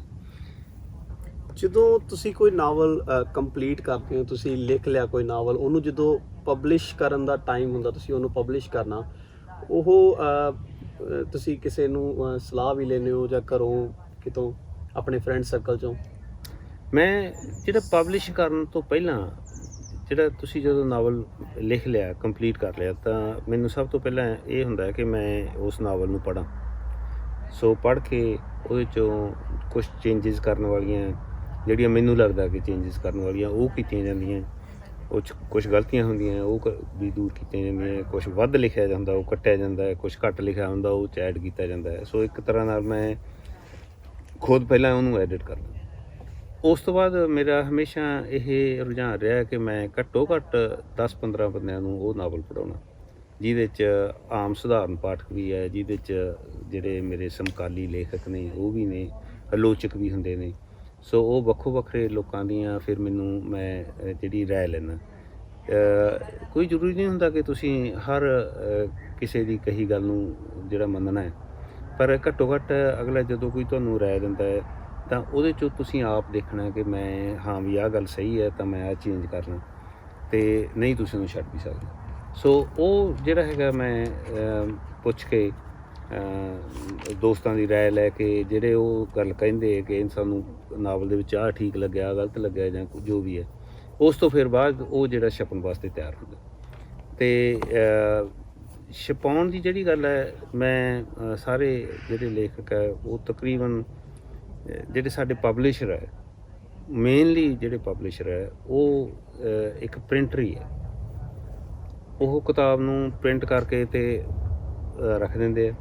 ਉਹਨੂੰ ਪ੍ਰਮੋਟ ਕਰਨਾ ਜਾਂ ਉਸ ਕਿਤਾਬ ਨੂੰ ਐਡਿਟ ਕਰਨਾ ਜਾਂ ਉਹਦੇ ਬਾਰੇ ਕੋਈ ਰਾਏ ਦੇਣੀ, ਉਹ ਅੱਜ ਕੱਲ੍ਹ ਕੁਛ ਨਹੀਂ ਹੈਗਾ। ਸੋ ਕੁਛ ਕੁ ਅਦਾਰੇ ਹੈ ਪੰਜਾਬ ਦੇ ਵਿੱਚ ਜਿਹੜੇ ਇਸ ਪੱਖੋਂ ਥੋੜ੍ਹੇ ਜਿਹੇ ਚੰਗੇ ਨੇ। ਜਿੱਦਾਂ ਮੈਨੂੰ ਮੈਂ ਪਿਛਲੇ ਨਾਵਲ ਜਿਹੜੇ ਆ ਪੀਪਲਸ ਹੋਮ ਬਰਗਾੜੀ ਤੋਂ ਛਪਾਏ, ਅਤੇ ਉਹਨਾਂ ਦਾ ਇੱਕ ਹੈ ਕਿ ਉਹਨਾਂ ਦਾ ਇੱਕ ਬੋਰਡ ਹੈ ਆਪਦਾ ਬਣਾਇਆ। ਪਹਿਲਾਂ ਉਹ ਤੁਹਾਡੀ ਜਿਹੜੀ ਰਚਨਾ ਨੂੰ ਪੜ੍ਹਦੇ ਨੇ, ਜੇ ਉਹਨਾਂ ਨੂੰ ਮਤਲਬ ਉਹਨਾਂ ਦੇ ਹਿਸਾਬ ਨਾਲ ਉਹ ਠੀਕ ਨਹੀਂ ਤਾਂ ਫਿਰ ਉਹ ਛਾਪਦੇ ਨੇ। ਉਹ ਉਦੋਂ ਹੀ ਛਾਪਦੇ ਜਦੋਂ ਉਹਨਾਂ ਦੇ ਆਪਣੇ ਜੋ ਵੀ ਉਹਨਾਂ ਨੇ ਮਾਪਦੰਡ ਰੱਖੇ ਹੈ ਉਸ ਅਨੁਸਾਰ ਉਹ ਹੋਵੇ। ਉਹਦਾ ਮੈਨੂੰ ਇਹ ਫਾਇਦਾ ਹੁੰਦਾ ਹੈ ਕਿ ਮੈਨੂੰ ਘੱਟੋ ਘੱਟ ਇਹ ਪਤਾ ਲੱਗ ਜਾਂਦਾ ਵੀ ਹਾਂ ਇਹ ਜਿਹੜੀ ਹੈ ਛਪਣਯੋਗ ਜਿਹੜੀ ਚੀਜ਼ ਹੈ, ਇਹ ਲੋਕਾਂ ਦਾ ਟਾਈਮ ਵੇਸਟ ਕਰਨ ਵਾਲੀ ਹੈ। ਅਤੇ ਇਸੇ ਕਰਕੇ ਉਹ ਜਿਹੜੇ ਫਿਰ ਉਹਨਾਂ ਚੀਜ਼ਾਂ ਨੂੰ ਜਿਹੜੀ ਉਹ ਲੋਕਾਂ ਤੱਕ ਪਹੁੰਚਾਉਣ ਦੀ ਵੀ ਆਪਣੀ ਜਿਹੜੀ ਕੋਸ਼ਿਸ਼ ਕਰਦੇ ਆ। ਸੋ ਇੱਕ ਮੇਰਾ ਖਿਆਲ ਇੱਕ ਦੋ ਹੋਰ ਅਦਾਰੇ ਵੀ ਇਹੋ ਜਿਹੇ ਹੈਗੇ ਪੰਜਾਬ ਦੇ ਵਿੱਚ ਜਿਹੜੇ ਇਸ ਤਰ੍ਹਾਂ ਕੰਮ ਕਰਦੇ, ਪਰ ਆਮ ਤੌਰ 'ਤੇ ਜਿਹੜੇ ਪਬਲਿਸ਼ਰ ਆ ਉਹ ਨਹੀਂ ਕੁਛ ਕਰਦੇ। ਅੱਛਾ, ਜਿਹੜੇ ਹੁਣ ਤੱਕ ਜਿਹੜੇ ਤੁਹਾਡੇ ਨਾਵਲ ਆ ਚੁੱਕੇ ਨੇ, ਉਹ ਕੀ ਸੋਚ ਕੇ ਤੁਸੀਂ ਲਿਖੇ? ਉਹਨਾਂ ਦੇ ਪਾਤਰ ਅਤੇ ਉਹਨਾਂ ਦੇ ਵਿਸ਼ੇ ਬਾਰੇ ਸਾਨੂੰ ਥੋੜ੍ਹਾ ਜਿਹਾ ਦੱਸੋ। ਇੱਕ ਤਾਂ ਸਭ ਤੋਂ ਵੱਡੀ ਜਿਹੜੀ ਗੱਲ ਹੈ ਕਿ ਜਿਹੜੇ ਲੇਖਕ ਵਾਸਤੇ ਮੇਰੇ ਖਿਆਲ 'ਚ ਇਹ ਬਹੁਤ ਇੰਪੋਰਟੈਂਟ ਹੈ, ਬਹੁਤ ਜ਼ਰੂਰੀ ਹੈ ਕਿ ਉਹਦੇ ਜਿਹੜੇ ਵਿਸ਼ੇ ਹੈ ਉਹ ਵੱਖੋ ਵੱਖਰੇ ਹੋਣ। ਪਾਠਕ ਕੋਲੇ ਹਰ ਕਿਤਾਬ ਦੇ ਵਿੱਚ ਵੱਖਰੀ ਗੱਲ ਜਾਵੇ, ਹਰ ਨਾਵਲ ਦੇ ਵਿੱਚ ਵੱਖਰੀ ਗੱਲ ਹੋਵੇ। ਸੋ ਜਿਹੜਾ ਪਹਿਲਾ ਮੇਰਾ ਨਾਵਲ ਸੀ ਮਿੱਟੀ ਦਾ ਮੋਹ, ਉਹ ਮੈਂ ਇਹ ਸੋਚ ਕੇ ਲਿਖਿਆ ਸੀ ਕਿ ਜਦੋਂ ਅਸੀਂ ਸਕੂਲਾਂ ਦੀ ਪੜ੍ਹਾਈ ਬਾਰੇ ਸੋਚਦੇ ਹਾਂ, ਗੱਲ ਕਰਦੇ ਹਾਂ, ਤਾਂ ਅਸੀਂ ਦੇਖਦੇ ਹਾਂ ਕਿ ਸਾਡੇ ਸਕੂਲਾਂ ਦੇ ਵਿੱਚ ਸਾਡੀ ਜਿਹੜੀ ਸਕੂਲ ਹੈ ਜਾਂ ਸਾਡਾ ਜਿਹੜਾ ਐਜੂਕੇਸ਼ਨ ਸਿਸਟਮ ਹੈ ਉਹ ਡਾਕਟਰ ਪੈਦਾ ਕਰਦਾ, ਇੰਜੀਨੀਅਰ ਪੈਦਾ ਕਰਦਾ, ਸਾਇੰਸਦਾਨ ਪੈਦਾ ਕਰਦਾ ਐਂਡ ਸੋ। ਪਰ ਉਹਨਾਂ ਦੀ ਪੜ੍ਹਾਈ ਦੇ ਵਿੱਚ ਇਨਸਾਨ ਪੈਦਾ ਕਰਨ ਵਾਲੀ ਜਿਹੜੀ ਹੈ ਗੱਲ ਪਿੱਛੇ ਰਹਿ ਜਾਂਦੀ। ਬੱਚਿਆਂ ਨੂੰ ਰਿਸਪੋਂਸੀਬਲ ਬਣਾਉਣਾ, ਉਹਨਾਂ ਨੂੰ ਚੰਗੇ ਜਿਹੜੇ ਹੈਗੇ ਜਿਹੜੇ ਸਮਾਜਵਾਦੀ ਬਣਾਉਣਾ, ਉਹਨਾਂ ਨੂੰ ਚੰਗੇ ਇਨਸਾਨ ਬਣਾਉਣ ਵਾਸਤੇ, ਉਹਨਾਂ ਨੂੰ ਜ਼ਿੰਮੇਵਾਰ ਇਨਸਾਨ ਬਣਾਉਣ ਵਾਸਤੇ ਜਿਹੜੀ ਹੈ ਸਕੂਲਾਂ ਦੇ ਵਿੱਚ ਕੋਈ ਐਜੂਕੇਸ਼ਨ ਵਾਲੀ ਗੱਲ ਜਿਹੜੀ ਹੈ ਉਹ ਖਾਸ ਤੌਰ 'ਤੇ ਨਹੀਂ ਕੀਤੀ ਜਾਂਦੀ, ਜਿਹਦੀ ਮੇਰਾ ਖਿਆਲ ਹੈ ਬਹੁਤ ਜ਼ਰੂਰਤ ਹੈ। ਉਸ ਨਾਵਲ ਨੂੰ ਮੈਂ ਇਸ ਪੱਖ ਤੋਂ ਲਿਖਿਆ ਸੀ। ਦੂਸਰਾ ਨਾਵਲ ਮੇਰਾ ਜਿਹੜਾ ਸੀਗਾ ਨਥਾਵੇਂ, ਉਹ ਜਿਹੜੇ ਹਲੇ ਵੀ ਲੋਕ ਆ ਰਹੇ ਹੈ ਇੰਡੀਆ ਤੋਂ, ਬਾਕੀ ਦੇਸ਼ਾਂ ਤੋਂ, ਜਦੋਂ ਇੱਥੇ ਪਹੁੰਚਦੇ ਨੇ ਚੋਰੀ, ਤਾਂ ਰਾਹ ਦੇ ਵਿੱਚ, ਇੱਥੇ ਪਹੁੰਚਣ ਤੋਂ ਪਹਿਲਾਂ ਰਾਹ ਦੇ ਵਿੱਚ ਉਹ ਕਿਹੋ ਜਿਹੇ ਦੁੱਖ ਤਕਲੀਫਾਂ ਚੱਲਦੇ ਆ, ਕਿਹੋ ਜਿਹੇ ਹਾਲਤਾਂ 'ਚੋਂ ਲੰਘਦੇ ਨੇ, ਮੌਤ ਤੱਕ ਦਾ ਜਿਹੜਾ ਸਫ਼ਰ ਹੈ ਉਹਨਾਂ ਦਾ ਕਈ ਵਾਰੀ ਉਹ ਉਹਨਾਂ ਨੂੰ ਝੇਲਣਾ ਪੈ ਜਾਂਦਾ ਹੈ। ਉਹ ਨਾਵਲ ਜਿਹੜਾ ਸੀਗਾ ਉਹ ਇਸ ਵਾਸਤੇ ਸੀ। ਤੀਸਰਾ ਨਾਵਲ ਜਿਹੜਾ ਸਾਡੇ ਕਲਚਰ ਦੇ ਵਿੱਚ ਬੜੀ ਚੇਂਜਸ ਹੈ। ਜਦੋਂ ਇੰਡੀਆ ਤੋਂ ਜਿਹੜੀਆਂ ਕੁੜੀਆਂ ਆਉਂਦੀਆਂ ਇੱਥੇ ਅਤੇ ਉਹਨਾਂ ਦੇ ਮਨਾਂ ਦੇ ਵਿੱਚ ਜਿਹੜਾ ਇੰਡੀਆ ਦਾ ਕਲਚਰ ਬੈਠਾ, ਇੰਡੀਆ ਦੀ ਸੱਭਿਅਤਾ ਬੈਠੀ ਹੈ, ਅਤੇ ਇੱਥੇ ਆ ਕੇ ਉਹਦੇ 'ਚ ਕਾਫੀ ਚੇਂਜ ਆਉਂਦੀ ਹੈ। ਜੇ ਕਿਸੇ ਕੋਈ ਔਰਤ ਜਿਹੜੀ ਆ ਉਹ ਸਮਝ ਲਓ ਵਿਧਵਾ ਹੋ ਜਾਂਦੀ ਹੈ ਤਾਂ ਉਹਦੇ ਵਾਸਤੇ ਜ਼ਿੰਦਗੀ ਬੜੀ ਔਖੀ ਹੁੰਦੀ ਹੈ। ਉਹਦੀ ਉਹ ਸਟਰਗਲ ਅਤੇ ਉਹਦੇ ਨਾਲ ਜਿਹੜਾ ਗੋਰਿਆਂ ਦੇ ਨਾਲ, ਜਿੱਦਾਂ ਗੋਰਿਆਂ ਦੀ ਜਾਂ ਇੱਥੋਂ ਦੀ ਕਲਚਰ ਦੀ ਜਿਹੜੀ ਹੈਗੀ ਆ, ਉਹ ਇੱਕ ਤਰ੍ਹਾਂ ਨਾਲ ਕੰਪੇਅਰ ਕੀਤਾ ਉਹਦੇ 'ਚ। ਫਿਰ ਸੀਗਾ ਮੇਰਾ ਨਾਵਲ ਮੰਜ਼ਲ ਹੋਰ ਪਰੇ। ਉਹਦੇ 'ਚ ਭਰੂਣ ਹੱਤਿਆ ਨੂੰ ਜਿਹੜਾ ਸੰਬੋਧਨ ਕੀਤਾ ਗਿਆ, ਉਹਦੇ 'ਚ ਉਹਦੇ ਬਾਰੇ ਗੱਲ ਹੋਈ, ਔਰ ਉਹਦੇ 'ਚ ਨਸ਼ਿਆਂ ਬਾਰੇ ਗੱਲ ਹੋਈ, ਉਹਦੇ 'ਚ ਜਿਹੜੀਆਂ ਸਾਡੇ ਸਮਾਜ ਦੇ ਵਿੱਚ ਵੀ ਮੈਨੂੰ ਮੁੰਡਾ ਹੀ ਚਾਹੀਦਾ, ਉਹਦੇ ਵਾਸਤੇ ਲੋਕ ਕਿੱਥੋਂ ਤੱਕ ਜਾਂਦੇ ਨੇ, ਉਹਦੇ ਵਾਸਤੇ ਗੱਲ ਹੋਈ।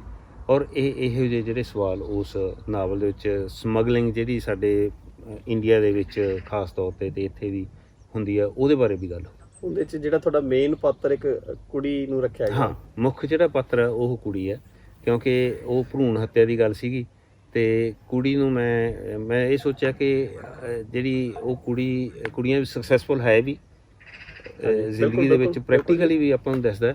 ਸੋ ਉਹ ਕੁੜੀ ਵੀ ਸਕਸੈਸਫੁਲ ਉੱਥੇ ਹੋ ਕੇ ਜਿਹੜੀ ਉਹ ਭਰੂਣ ਹੱਤਿਆ ਨੂੰ ਦੀ ਲੋਕਾਂ ਦੇ ਮਨਾਂ ਦੇ ਵਿੱਚੋਂ ਕੁਛ ਸਵਾਲ ਪੈਦਾ ਕਰ ਸਕਦੀ ਹੈ, ਜਾਂ ਉਹਨਾਂ ਦੇ ਮਨਾਂ 'ਚ ਜਿਹੜੇ ਵਹਿਮ ਹੈ ਕਿ ਮੁੰਡੇ ਹੀ ਚੰਗੇ ਹੈ, ਉਹਨੂੰ ਕੱਢ ਸਕਦੀ।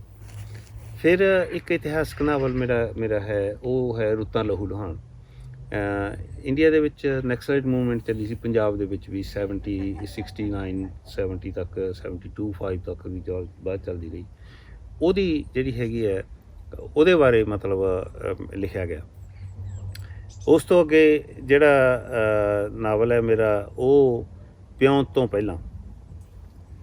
ਪਹਿਲਾਂ ਨਾਵਲ ਜਿਹੜਾ ਹੈ, ਜਿਹੜਾ ਇਤਿਹਾਸਕ ਨਾਵਲ ਆ।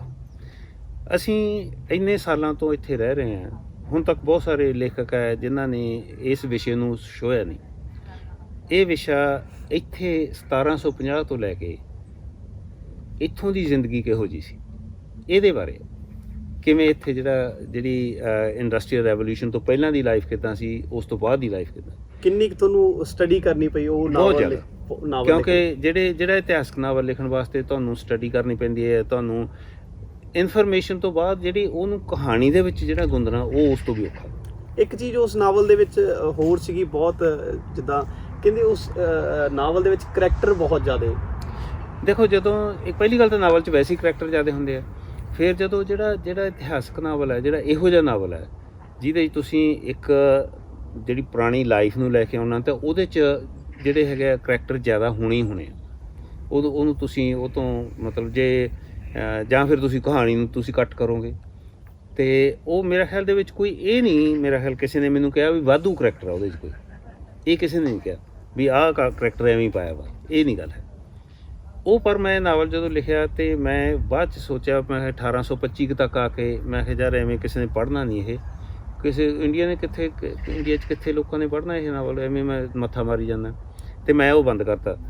ਅਤੇ ਫਿਰ ਜਿਹੜੇ ਲੋਕਾਂ ਨੇ ਪੜ੍ਹਿਆ ਤਾਂ ਉਹਨਾਂ ਨੇ ਮੈਨੂੰ ਕਿਹਾ ਵੀ ਨਹੀਂ, ਤੂੰ ਇੱਥੇ ਬੰਦ ਨਹੀਂ ਸੀ ਕਰਨਾ, ਤੂੰ ਇਹਨੂੰ ਅੱਗੇ ਲਿਖਣਾ ਸੀ। ਫਿਰ ਮੈਂ ਉਹਦਾ ਸੈਕੰਡ ਪਾਰਟ ਲਿਖਿਆ, ਬੇਚੈਨ ਥੀਮਸ।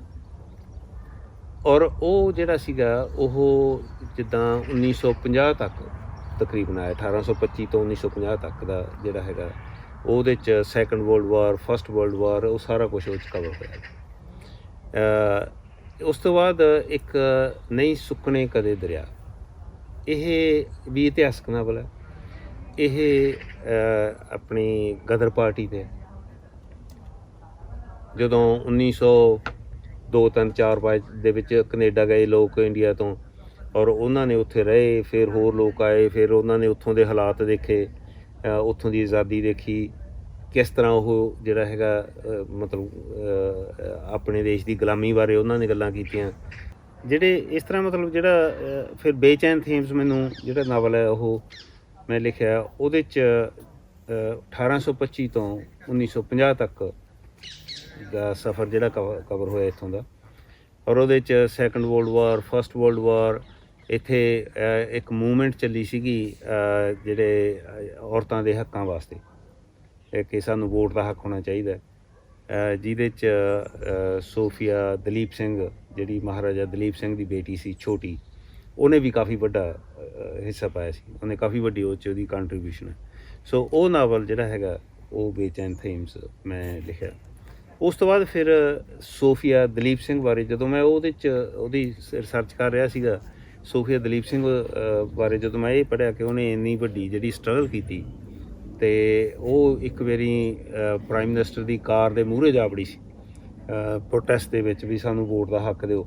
ਕਈ ਵਾਰੀ ਉਹਦੇ ਘਰੇ ਜਿਹੜੇ ਬੇਲਿਫ ਆਏ ਉਹਦਾ ਸਮਾਨ ਚੱਕ ਕੇ ਲੈ ਕੇ ਗਏ।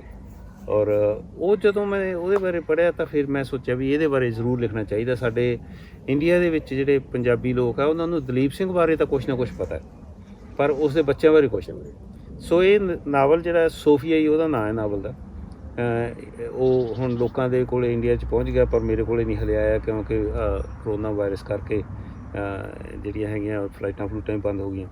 ਸੋ ਉਸ ਨਾਵਲ ਦੇ ਵਿੱਚ ਸੋਫੀਆ ਦੀ ਲਾਈਫ ਦੇ ਨਾਲ ਨਾਲ ਉਹਦੇ ਜਿਹੜੇ ਭੈਣਾਂ ਅਤੇ ਉਹਦੇ ਭਰਾਵਾਂ ਦੀ ਉਹਨਾਂ ਦੀ ਜ਼ਿੰਦਗੀ ਦਾ ਵੀ ਕਾਫੀ ਕੁਛ ਕਵਰ ਹੋਇਆ। ਉਸ ਦੀ ਆਪ ਦੀ ਸਟਰਗਲ ਵੀ ਉਹ 'ਚ ਕਵਰ ਹੋਈ ਹੈ, ਅਖੀਰ ਤੱਕ ਉਹ ਇੱਥੇ ਰਹੀ ਹੈ, ਉਹਦੇ ਬਾਰੇ ਸਾਰਾ ਕੁਛ ਉਹ ਯਾਨੀ ਉਹਦੇ 'ਚ ਦਿੱਤਾ ਗਿਆ। ਸ਼ੁਰੂ ਦੇ ਵਿੱਚ ਉਹ ਦਲੀਪ ਸਿੰਘ ਬਾਰੇ ਵੀ, ਕਿਉਂਕਿ ਗੱਲ ਉੱਥੋਂ ਹੀ ਚੱਲਣੀ ਸੀਗੀ, ਦਲੀਪ ਸਿੰਘ ਜਦੋਂ ਇੱਥੇ ਆਇਆ ਉਹਦਾ ਵੀ ਸੰਖੇਪ ਦੇ ਵਿੱਚ ਜਿਹੜਾ ਹੈਗਾ ਉਹਦੀ ਲਾਈਫ ਵੀ ਹੈਗੀ ਹੈ, ਕਿਸ ਤਰ੍ਹਾਂ ਉਹ ਇੱਥੇ ਰਿਹਾ, ਕਿਸ ਤਰ੍ਹਾਂ, ਕਿਉਂਕਿ ਜਦੋਂ ਇੱਥੇ ਆਇਆ ਉੱਥੇ ਕੋਈ ਕੰਮ ਤਾਂ ਉਹਨੂੰ ਹੈ ਨਹੀਂ ਸੀਗਾ, ਪੈਸੇ ਉਹਨੂੰ ਸੀਗੇ ਉਹਦੇ ਮਿਲਦੇ, ਅਤੇ ਉਹ ਇੱਥੇ ਮਹਾਰਾਣੀ ਵਿਕਟੋਰੀਆ ਦਾ ਮੁੰਡਾ ਸੀ ਬਰਟੀ ਉਹਨੂੰ ਕਹਿੰਦੇ ਸੀ, ਉਹਦੇ ਨਾਲ ਉਹਦੀ ਦੋਸਤੀ ਹੋਈ, ਉਹਦੇ ਨਾਲ ਰਲ ਕੇ ਉਹਨਾਂ ਨੇ ਐਸ਼ੀ ਜਿਹੜੀ ਹੈ ਖੁੱਲ੍ਹ ਕੇ ਕੀਤੀ। ਉਹਦੇ ਨਾਲ ਜਿਹੜਾ ਉਹਦਾ ਕਰੈਕਟਰ ਜਿਹੋ ਜਿਹਾ ਫਿਰ ਉਹ ਬਣਨਾ ਸੀਗਾ ਉਹੋ ਜਿਹਾ ਬਣ ਗਿਆ। ਔਰ ਅਖੀਰ ਦੇ ਵਿੱਚ ਜਾ ਕੇ ਜਿਹੜਾ ਸੀਗਾ ਉਹ ਫਿਰ ਉਹਦਾ ਜਿੱਦਾਂ ਇਹਨਾਂ ਦੇ ਨਾਲ ਝਗੜਾ ਵੀ ਚੱਲਿਆ ਸਾਨੂੰ ਪੈਸਿਆਂ ਪੂਸਿਆਂ ਦਾ ਐਂਡ ਸੋ ਔਨ, ਉਹ ਸਾਰਾ ਕੁਛ ਉਹਦੇ 'ਚ ਕਵਰ ਹੋਇਆ ਵਾ। ਕਿੰਨਾ ਸਮਾਂ ਲੱਗ ਗਿਆ ਜੀ ਤੁਹਾਨੂੰ ਜਿਹੜਾ ਸੋਫੀਆ ਨਾਵਲ ਲਿਖਦੇ ਨੂੰ? ਇਹਨੂੰ ਮੇਰਾ ਖਿਆਲ 2 ਸਾਲ ਲੱਗ ਗਏ ਸੀ, ਕਿਉਂਕਿ ਇਹਦੇ 'ਚ ਕਾਫੀ ਸੋਫੀਆ ਬਾਰੇ ਕੁਛ ਮਿਲਦਾ, ਮਤਲਬ ਜਿਹੜਾ ਮਟੀਰੀਅਲ, ਪਰ ਬਹੁਤਾ ਨਹੀਂ ਮਿਲਦਾ। ਫਿਰ ਕੁਛ ਕਿਤਾਬਾਂ ਹੈਗੀਆਂ ਜਿਹੜੀਆਂ ਖਾਸ ਤੌਰ 'ਤੇ ਇੱਕ ਪੀਟਰ ਬੈਂਸ ਸੀਗਾ, ਉਹਨੇ ਕਾਫੀ ਕੁਛ ਲਿਖਿਆ ਇਹਨਾਂ ਬਾਰੇ। ਸੋ ਇਸ ਤਰ੍ਹਾਂ ਮਤਲਬ ਫਿਰ ਇੱਕ ਕੁੜੀ ਹੋਰ ਆਪਣੀ ਅਨੀਤਾ ਆਨੰਦ ਨੇ ਵੀ ਇੱਕ ਕਿਤਾਬ ਲਿਖੀ, ਉਹਦੇ 'ਚ ਕਾਫੀ ਮਟੀਰੀਅਲ ਹੈ। ਸੋ ਉਹ ਇਸ ਤਰ੍ਹਾਂ ਮਤਲਬ ਕਾਫੀ ਸਾਰੀਆਂ ਜਿਹੜਾ ਹੈਗਾ ਉਹ ਮਟੀਰੀਅਲ ਇਕੱਠਾ ਕਰਨਾ ਜਿਹੜਾ, ਪਰ ਵੱਡੀ ਗੱਲ 'ਚ ਨਹੀਂ, ਉਸ ਮਟੀਰੀਅਲ ਨੂੰ ਇੱਕ ਨਾਵਲ ਬਣਾਉਣਾ ਉਹ ਸਾਰਾ ਧੋਖਾ ਕੰਮ। ਕਿਤੇ ਨਾ ਕਿਤੇ ਜਦੋਂ ਤੁਸੀਂ ਇਹ ਨਾਵਲ ਜਿਹੜਾ ਸੋਫੀਆ ਲਿਖਿਆ ਮਹਾਰਾਜਾ ਦਲੀਪ ਸਿੰਘ ਜੀ ਬਾਰੇ, ਉਹਦੇ 'ਚ ਤੁਸੀਂ ਦੱਸਿਆ ਸਾਰਾ ਉਹਨਾਂ ਦੇ ਬੇਟੀਆਂ ਬਾਰੇ, ਅਤੇ ਜੇ ਹੁਣ ਦੇਖਿਆ ਜਾਵੇ ਤਾਂ ਸਤਿੰਦਰ ਸਰਤਾਜ ਦੀ ਵੀ ਹੁਣ ਫਿਲਮ ਆਈ ਸੀ ਮਹਾਰਾਜਾ ਦਲੀਪ ਸਿੰਘ ਬਾਰੇ, ਦ ਬਲੈਕ ਪ੍ਰਿੰਸ, ਅਤੇ ਤੁਹਾਨੂੰ ਕਿਤੇ ਨਾ ਕਿਤੇ ਇਹ ਨਹੀਂ ਲੱਗਿਆ ਵੀ ਇਸ ਨਾਵਲ ਨੂੰ ਉਹ ਫਿਲਮ ਦੇ ਨਾਲ ਕੋਈ ਇਫੈਕਟ ਹੋਊਗਾ? ਨਹੀਂ, ਦੇਖੋ 2 ਚੀਜ਼ਾਂ ਦਾ ਫਰਕ ਹੈ। ਇੱਕ ਪਿਛਲੇ ਦਿਨਾਂ 'ਚ ਨਾ ਮੈਂ ਤੁਹਾਨੂੰ ਦੱਸਦਾ, 2-4 ਦਿਨ ਹੋਏ ਕਿਸੇ ਨੇ ਮੈਸੇਜ ਪਾਇਆ ਕਿ ਜਿਹੜੀ ਕਰੋੜਾਂ ਦੀ ਫਿਲਮ ਨਾਲੋਂ ਇੱਕ ਜਿਹੜੀ ਕਿਤਾਬ ਹੈ ਉਹ ਵਧੀਆ, ਮਤਲਬ ਦਲੀਪ ਸਿੰਘ ਬਾਰੇ ਸਹੀ ਜਾਂ ਉਹਦੇ ਪਰਿਵਾਰ ਬਾਰੇ ਜ਼ਿਆਦਾ ਤਾਂ ਕੁਛ ਦੱਸਦੀ ਹੈ। ਉਹ ਇਸ ਸੋਫੀਆ ਨਾਵਲ ਬਾਰੇ ਕਿਸੇ ਨੇ ਕਮੈਂਟ ਪਾਇਆ ਸੀ। ਜਿਹੜੀ ਫਿਲਮ ਹੈ, ਮੈਂ ਦੇਖੀ ਹੈ ਫਿਲਮ, ਉਸ ਫਿਲਮ ਦੇ ਵਿੱਚ ਜਿਹੜਾ ਹੈਗਾ ਉਹ ਕਮਰਸ਼ੀਅਲ ਬਣਾਈ ਹੈ, ਉਹਨਾਂ ਨੇ ਉਹ 'ਚੋਂ ਪੈਸੇ ਬਣਾਉਣੇ ਹੁੰਦੇ ਆ, ਉਹਨਾਂ ਨੇ ਉਹਨੂੰ ਚਲਾਉਣਾ ਹੁੰਦਾ। ਉਹਦੇ 'ਚ ਕਾਫੀ ਕੁਛ ਇਹੋ ਜਿਹਾ ਜਿਹੜਾ ਮਤਲਬ ਸਹੀ ਨਹੀਂ ਹੈ, ਜਾਂ ਮਤਲਬ ਉਹਨੂੰ ਤੋੜ ਮਰੋੜ ਕੇ ਪੇਸ਼ ਕੀਤਾ ਗਿਆ। ਪਰ ਉਹਦੇ ਨਾਲੋਂ ਜੋ ਤੁਸੀਂ ਇਸ ਨਾਵਲ ਨੂੰ ਪੜ੍ਹਦੇ ਹੋ, ਇਹਦੇ 'ਚ ਮੇਰਾ ਕੋਈ ਕਮਰਸ਼ੀਅਲ ਉਹ 'ਚ ਇੰਟਰਸਟ ਨਹੀਂ ਹੈ, ਮੇਰਾ ਸ਼ੌਕ ਹੈ, ਮੇਰਾ ਪੈਸ਼ਨ ਹੈ, ਮੈਂ ਇਸ ਕਰਕੇ ਲਿਖਦਾ। ਔਰ ਇਹਦੇ 'ਚ ਜੋ ਸੱਚਾਈ ਹੈ ਮੈਂ ਉਹ ਪੇਸ਼ ਕਰਨੀ ਹੈ, ਜੋ ਮੈਨੂੰ ਲੱਗਦਾ ਵੀ ਆਹ ਸਹੀ ਹੈ। ਇਸ ਕਰਕੇ ਮਤਲਬ ਉਹਦੇ ਨਾਲੋਂ ਤੇ ਇਹਦਾ ਤਾਂ ਜ਼ਮੀਨ ਅਸਮਾਨ ਦਾ ਫਰਕ ਹੈ। ਕਿਤਾਬ ਨੂੰ ਜਦੋਂ ਤੁਸੀਂ ਪੜ੍ਹੋਗੇ ਅਤੇ ਤੁਸੀਂ ਫਿਲਮ ਦੇਖੋਗੇ, ਤੁਹਾਨੂੰ ਆਪ ਹੀ ਪਤਾ ਲੱਗੂਗਾ ਵੀ ਆਹ ਤਾਂ ਮਤਲਬ ਫਿਲਮ ਦੇ ਵਿੱਚ ਤਾਂ ਕੱਖ ਹੀ ਨਹੀਂ ਹੈ। ਔਰ ਜਦੋਂ ਤੁਸੀਂ ਮਤਲਬ ਨਾਵਲ ਪੜ੍ਹੋਗੇ ਅਤੇ ਤੁਹਾਨੂੰ ਜਿਹੜਾ ਹੈਗਾ ਉਹ ਇੱਕ ਬੰਦੇ ਦਾ ਮੈਨੂੰ ਫੋਨ ਆਇਆ, ਕਹਿੰਦਾ ਜੀ ਮੈਂ ਸਵੇਰ ਤੋਂ ਲਾ ਕੇ ਮੈਂ ਜਿੰਨਾ ਚਿਰ ਨਾਵਲ ਮੈਂ ਮਤਲਬ ਪੜ੍ਹਿਆ ਨਹੀਂ, ਮੈਨੂੰ ਛੱਡਣਾ ਮੁਸ਼ਕਿਲ ਹੋ ਗਿਆ। ਐਡਿਕਸ਼ਨ ਹੋ ਗਈ, ਕਿਉਂਕਿ ਇੱਕ ਤਾਂ ਉਹਦੇ 'ਚ ਇਨਫੋਰਮੇਸ਼ਨ ਹੈ, ਇੱਕ ਲੋਕਾਂ ਨੂੰ ਆਪ ਨੂੰ ਵੀ ਸ਼ੌਕ ਆ ਵੀ ਅਸੀਂ ਜਿਹੜਾ ਹੈਗਾ ਦਲੀਪ ਸਿੰਘ ਦੀ ਪਰਿਵਾਰ ਬਾਰੇ ਜਾਣੀਏ, ਅਤੇ ਬਾਕੀ ਉਹਦੇ 'ਚ ਜਿਹੜੇ ਨਾਵਲ ਦੇ ਵਿੱਚ ਜੇ ਦਿਲਚਸਪੀ ਹੈ ਤਾਂ ਫਿਰ ਬੰਦਾ ਪੜ੍ਹਦਾ ਹੀ ਆ। ਇਸ ਚੀਜ਼ ਨਾਲ ਤਾਂ ਅਸੀਂ ਵੀ ਐਗਰੀ ਹਾਂ ਵੀ ਜਿਹੜੀ ਚੀਜ਼ ਤੁਸੀਂ ਨਾਵਲ ਦੇ ਵਿੱਚ 2 ਸਾਲਾਂ ਦੇ ਵਿੱਚ ਕੰਪਲੀਟ ਕੀਤੀ ਉਹ 3 ਘੰਟੇ ਦੀ ਫਿਲਮ ਦੇ ਵਿੱਚ ਨਹੀਂ ਉਹ ਸਮਾ ਸਕਦਾ, ਕਿਉਂਕਿ ਜੋ ਨਾਵਲ ਦਾ ਕਰੈਕਟਰ ਆ ਤੇ ਫਿਲਮ ਦਾ ਕਰੈਕਟਰ ਉਹ ਟੋਟਲੀ ਡਿਫਰੈਂਟ ਹੈਗਾ। ਤੇ ਹੋਰ ਸਾਨੂੰ ਦੱਸੋ ਉਸ ਪੁਸਤਕ ਬਾਰੇ ਵੀ, ਉਹ ਮਾਰਕੀਟ ਦੇ ਵਿੱਚ ਆ ਚੁੱਕੀ ਹੈ? ਹਾਂ, ਮਾਰਕੀਟ ਦੇ ਵਿੱਚ ਆ ਚੁੱਕੀ ਹੈ। ਉਹਦੇ ਬਾਰੇ ਐਕਚੁਅਲੀ ਮੈਨੂੰ ਜਿਹੜੇ ਕਮੈਂਟਸ ਵੀ ਆਉਣੇ ਸ਼ੁਰੂ ਹੋ ਗਏ। ਅੱਜ ਵੀ ਕਿਸੇ ਨੇ ਪਾਇਆ ਸੀਗਾ, ਮੇਰੇ ਖਿਆਲ ਡਾਕਟਰ ਹਰਜਿੰਦਰ ਸਿੰਘ ਹੈ ਕੋਈ, ਮੈਂ ਉਹਨਾਂ ਨੂੰ ਜਾਣਦਾ ਤਾਂ ਹੈ ਨਹੀਂ ਕਿਸੇ ਨੂੰ, ਅਤੇ ਉਹਨਾਂ ਦੇ ਵੀ ਕਮੈਂਟਸ ਅੱਜ ਹੀ ਆਏ ਮੇਰੇ ਜਿਹੜਾ ਸੀਗਾ ਫੋਨ 'ਤੇ ਵਧੀਆ ਮਤਲਬ ਉਹਦਾ ਜਿਹੜਾ ਹੈਗਾ ਰਿਸਪੌਂਸ ਆ ਰਿਹਾ। ਬੇਚੈਨ ਥੇਮਸ ਬਹੁਤ ਵਧੀਆ ਰਿਸਪੌਂਸ ਆਇਆ ਸੀ, ਬਹੁਤ ਲੋਕਾਂ ਨੇ ਉਸ ਨੂੰ ਪਸੰਦ ਕੀਤਾ। ਉਹ ਕਰੋਨਾ ਵਾਇਰਸ ਦੇ ਦਿਨਾਂ ਦੇ ਵਿੱਚ ਖਾਸ ਤੌਰ 'ਤੇ ਜਦੋਂ ਲੋਕ ਘਰੇ ਬੈਠੇ ਸੀਗੇ, ਉਦੋਂ ਲੋਕਾਂ ਦੇ ਕੋਲੇ ਪੜ੍ਹਨ ਨੂੰ ਵੀ ਸਮਾਂ ਸੀ ਔਰ ਉਹਨਾਂ ਨੇ ਮਤਲਬ ਨਾਵਲ ਉਹ ਪੜ੍ਹਿਆ ਵੀ। ਸੋ ਇਸ ਤਰ੍ਹਾਂ ਮਤਲਬ ਜਿਹੜੇ ਹੈਗੇ ਆ, ਕਿਉਂਕਿ ਉਹਨਾਂ 'ਚ ਇਨਫੋਰਮੇਸ਼ਨ ਹੈ। ਦੇਖੋ ਜਿਹੜੇ ਨਾ ਵੱਖੋ ਵੱਖਰੀ ਕਿਸਮ ਦੇ ਪਾਠਕ ਹੈ, ਜਿਸ ਤਰ੍ਹਾਂ ਲੇਖਕ ਵੱਖੋ ਵੱਖਰੀ ਕਿਸਮ ਦੇ ਆ, ਉਸ ਤਰ੍ਹਾਂ ਪਾਠਕ ਵੀ ਵੱਖੋ ਵੱਖਰੀ ਕਿਸਮ ਦੇ ਆ। ਹਰ ਪਾਠਕ ਦਾ ਆਪਣਾ ਇੱਕ ਜਿਹੜਾ ਦਿਲਚਸਪੀ ਹੈ, ਉਹਦਾ ਇੱਕ ਇੰਟਰਸਟ ਹੈ। ਜਿਹੜੇ ਲੋਕਾਂ ਨੇ ਕੋਈ ਇਹੋ ਜਿਹੇ ਨਾਵਲ ਪੜ੍ਹਨੇ ਆ ਜਿਨ੍ਹਾਂ 'ਚ ਕੋਈ ਨੌਲੇਜ ਹੈ, ਜਿਨ੍ਹਾਂ 'ਚ ਕੋਈ ਨਵੀਂ ਗੱਲ ਹੈ, ਉਹ ਲੋਕ ਉਹੋ ਜਿਹੇ ਨਾਵਲ ਹੀ ਪੜ੍ਹਨਗੇ। ਜਿਨ੍ਹਾਂ ਨੇ ਕੁਛ ਉੱਦਾਂ ਮਤਲਬ ਹਲਕਾ ਫੁਲਕਾ ਪੜ੍ਹਨਾ, ਟਾਈਮ ਪਾਸ ਕਰਨ ਵਾਸਤੇ ਪੜ੍ਹਿਆ ਸਿੱਟਤਾ, ਉਹ ਲੋਕਾਂ ਦੇ ਵਾਸਤੇ ਉਹ ਵੱਖਰੇ ਨਾਵਲਕਾਰ ਹੈਗੇ ਆ। ਮੇਰੇ ਖਿਆਲ ਦੇ ਵਿੱਚ ਜਿੰਨੇ ਕਿ ਮੇਰੇ ਨਾਵਲ ਲਿਖੇ ਹੋਏ ਆ, ਜਿਨ੍ਹਾਂ ਨੇ ਪੜ੍ਹਿਆ ਉਹ ਇਸ ਗੱਲ ਨਾਲ ਜ਼ਰੂਰ ਸਹਿਮਤ ਹੋਣਗੇ ਕਿ ਇਹਨਾਂ ਦੇ ਵਿੱਚ ਕੋਈ ਉਹੋ ਜਿਹੀ ਜਿਹੜੀ ਹੈ ਨਾ ਹਲਕੀ ਫੁਲਕੀ ਗੱਲ ਨਹੀਂ ਹੈ। ਇਹਨਾਂ 'ਚ ਜਿਹੜਾ ਹੈਗਾ ਮੈਂ ਕੋਸ਼ਿਸ਼ ਕੀਤੀ ਆਪਣੇ ਵੱਲੋਂ ਇਮਾਨਦਾਰੀ ਨਾਲ ਕਿ ਜਿਹੜੀ ਸਹੀ ਗੱਲ ਹੋਵੇ, ਨੌਲੇਜ ਵੀ ਹੋਵੇ, ਪੜ੍ਹਨ ਵਾਲੇ ਨੂੰ ਲੱਗੇ ਕਿ ਮੈਂ ਕੁਛ ਨਵਾਂ ਸਿੱਖਿਆ ਹੈ, ਕੁਛ ਸਿੱਖਣ ਨੂੰ ਵੀ ਮਿਲਦਾ ਵੀ ਬਹੁਤ। ਅਸੀਂ ਵੀ ਦੇਖਿਆ ਵੀ ਬਹੁਤ ਜ਼ਿਆਦਾ ਜਿਹੜੀਆਂ ਤੁਹਾਡੀਆਂ ਡੂੰਘਾਈ ਦੇ ਵਿੱਚ ਜਿਹੜੀਆਂ ਗੱਲਾਂ ਲਿਖੀਆਂ ਹੋਈਆਂ। ਅੱਛਾ, ਜਿਹੜੇ ਆਪਾਂ ਨਾਵਲ ਲਿਖਦੇ ਆ, ਜਿਹੜੇ ਹੁਣ ਪ੍ਰੋਫੈਸ਼ਨਲੀ ਜਿਹੜੇ ਲੇਖਕ ਹੀ ਆ, ਇਹ ਬੇਸਿਕਲੀ ਇਹਨਾਂ ਤੋਂ ਇਨਕਮ ਸੋਰਸ ਕੀ ਆ? ਉਹ ਕੀ ਇੱਕ ਲੇਖਕ ਆਪਣੀ ਇੱਕ ਪੁਸਤਕ ਤੋਂ ਸਰਵਾਈਵ ਕਰ ਸਕਦਾ? 1 2 4 ਲੇਖਕਾਂ ਨੂੰ ਛੱਡ ਕੇ ਕਿਸੇ ਲੇਖਕ ਨੂੰ ਇਹਦੇ 'ਚੋਂ ਕੋਈ ਪੈਸਾ ਨਹੀਂ ਮਿਲਦਾ। ਆਮ ਤੌਰ 'ਤੇ ਪੰਜਾਬੀ ਸਾਹਿਤ ਦੀ ਇੱਕ ਟ੍ਰੈਜਡੀ ਹੈ ਕਿ ਲੇਖਕ ਕੋਲੋਂ ਪੈਸੇ ਦੇ ਕੇ ਪਹਿਲਾਂ ਕਿਤਾਬ ਛਪਾਉਂਦਾ, ਫਿਰ ਲੇਖਕ ਕੋਲੋਂ ਪੈਸੇ ਦੇ ਕੇ ਉਹਦੇ 'ਤੇ ਪ੍ਰੋਗਰਾਮ ਕਰਾਉਂਦਾ। ਲੇਖਕ ਜਿਹੜੇ ਆਪਦੀਆਂ ਕਿਤਾਬਾਂ ਨੂੰ ਲੋਕਾਂ ਦੇ ਕੋਲੇ ਫ੍ਰੀ ਵੰਡਦਾ, ਪਰ ਉਹਦਾ ਇਹ ਸ਼ੌਕ ਕਹਿ ਲਓ ਜਾਂ ਤੁਸੀਂ ਉਹਨੂੰ ਜੋ ਵੀ ਕਹਿਣਾ ਚਾਹੁੰਦੇ ਹੋ, ਇਹਦੇ 'ਚੋਂ ਪੈਸੇ ਬਣਦੇ ਨਹੀਂ। ਐਕਚੁਅਲੀ ਲੇਖਕ ਜਿਹੜਾ ਪੈਸੇ ਕੋਲੋਂ ਲਾਉਂਦਾ। ਇਹ ਠੀਕ ਆ ਕਿ ਥੋੜ੍ਹੇ ਚਿਰ ਬਾਅਦ ਹੌਲੀ ਹੌਲੀ ਜਦੋਂ ਕੋਈ ਕਿਤੇ ਐਸਟੈਬਲਿਸ਼ ਹੋ ਜਾਂਦਾ ਤਾਂ ਉਹ ਤੋਂ ਫਿਰ ਸ਼ਾਇਦ ਉਹ ਪੈਸੇ ਨਾ ਵੀ ਲੈਂਦੇ ਹੋਣ। ਮੇਰੇ ਪਿਛਲੇ ਜਿਹੜੇ ਇਹਨਾਂ ਨੇ ਨਾਵਲ ਛਾਪੇ ਆ ਬਰਗਾੜੀ ਵਾਲਿਆਂ ਨੇ, ਉਹਨਾਂ ਨੇ ਮੈਥੋਂ ਕੋਈ ਨਹੀਂ ਪੈਸਾ ਲਿਆ, ਪਹਿਲਾਂ ਮੈਂ ਵੀ ਪੈਸੇ ਦਿੰਦਾ ਰਿਹਾ।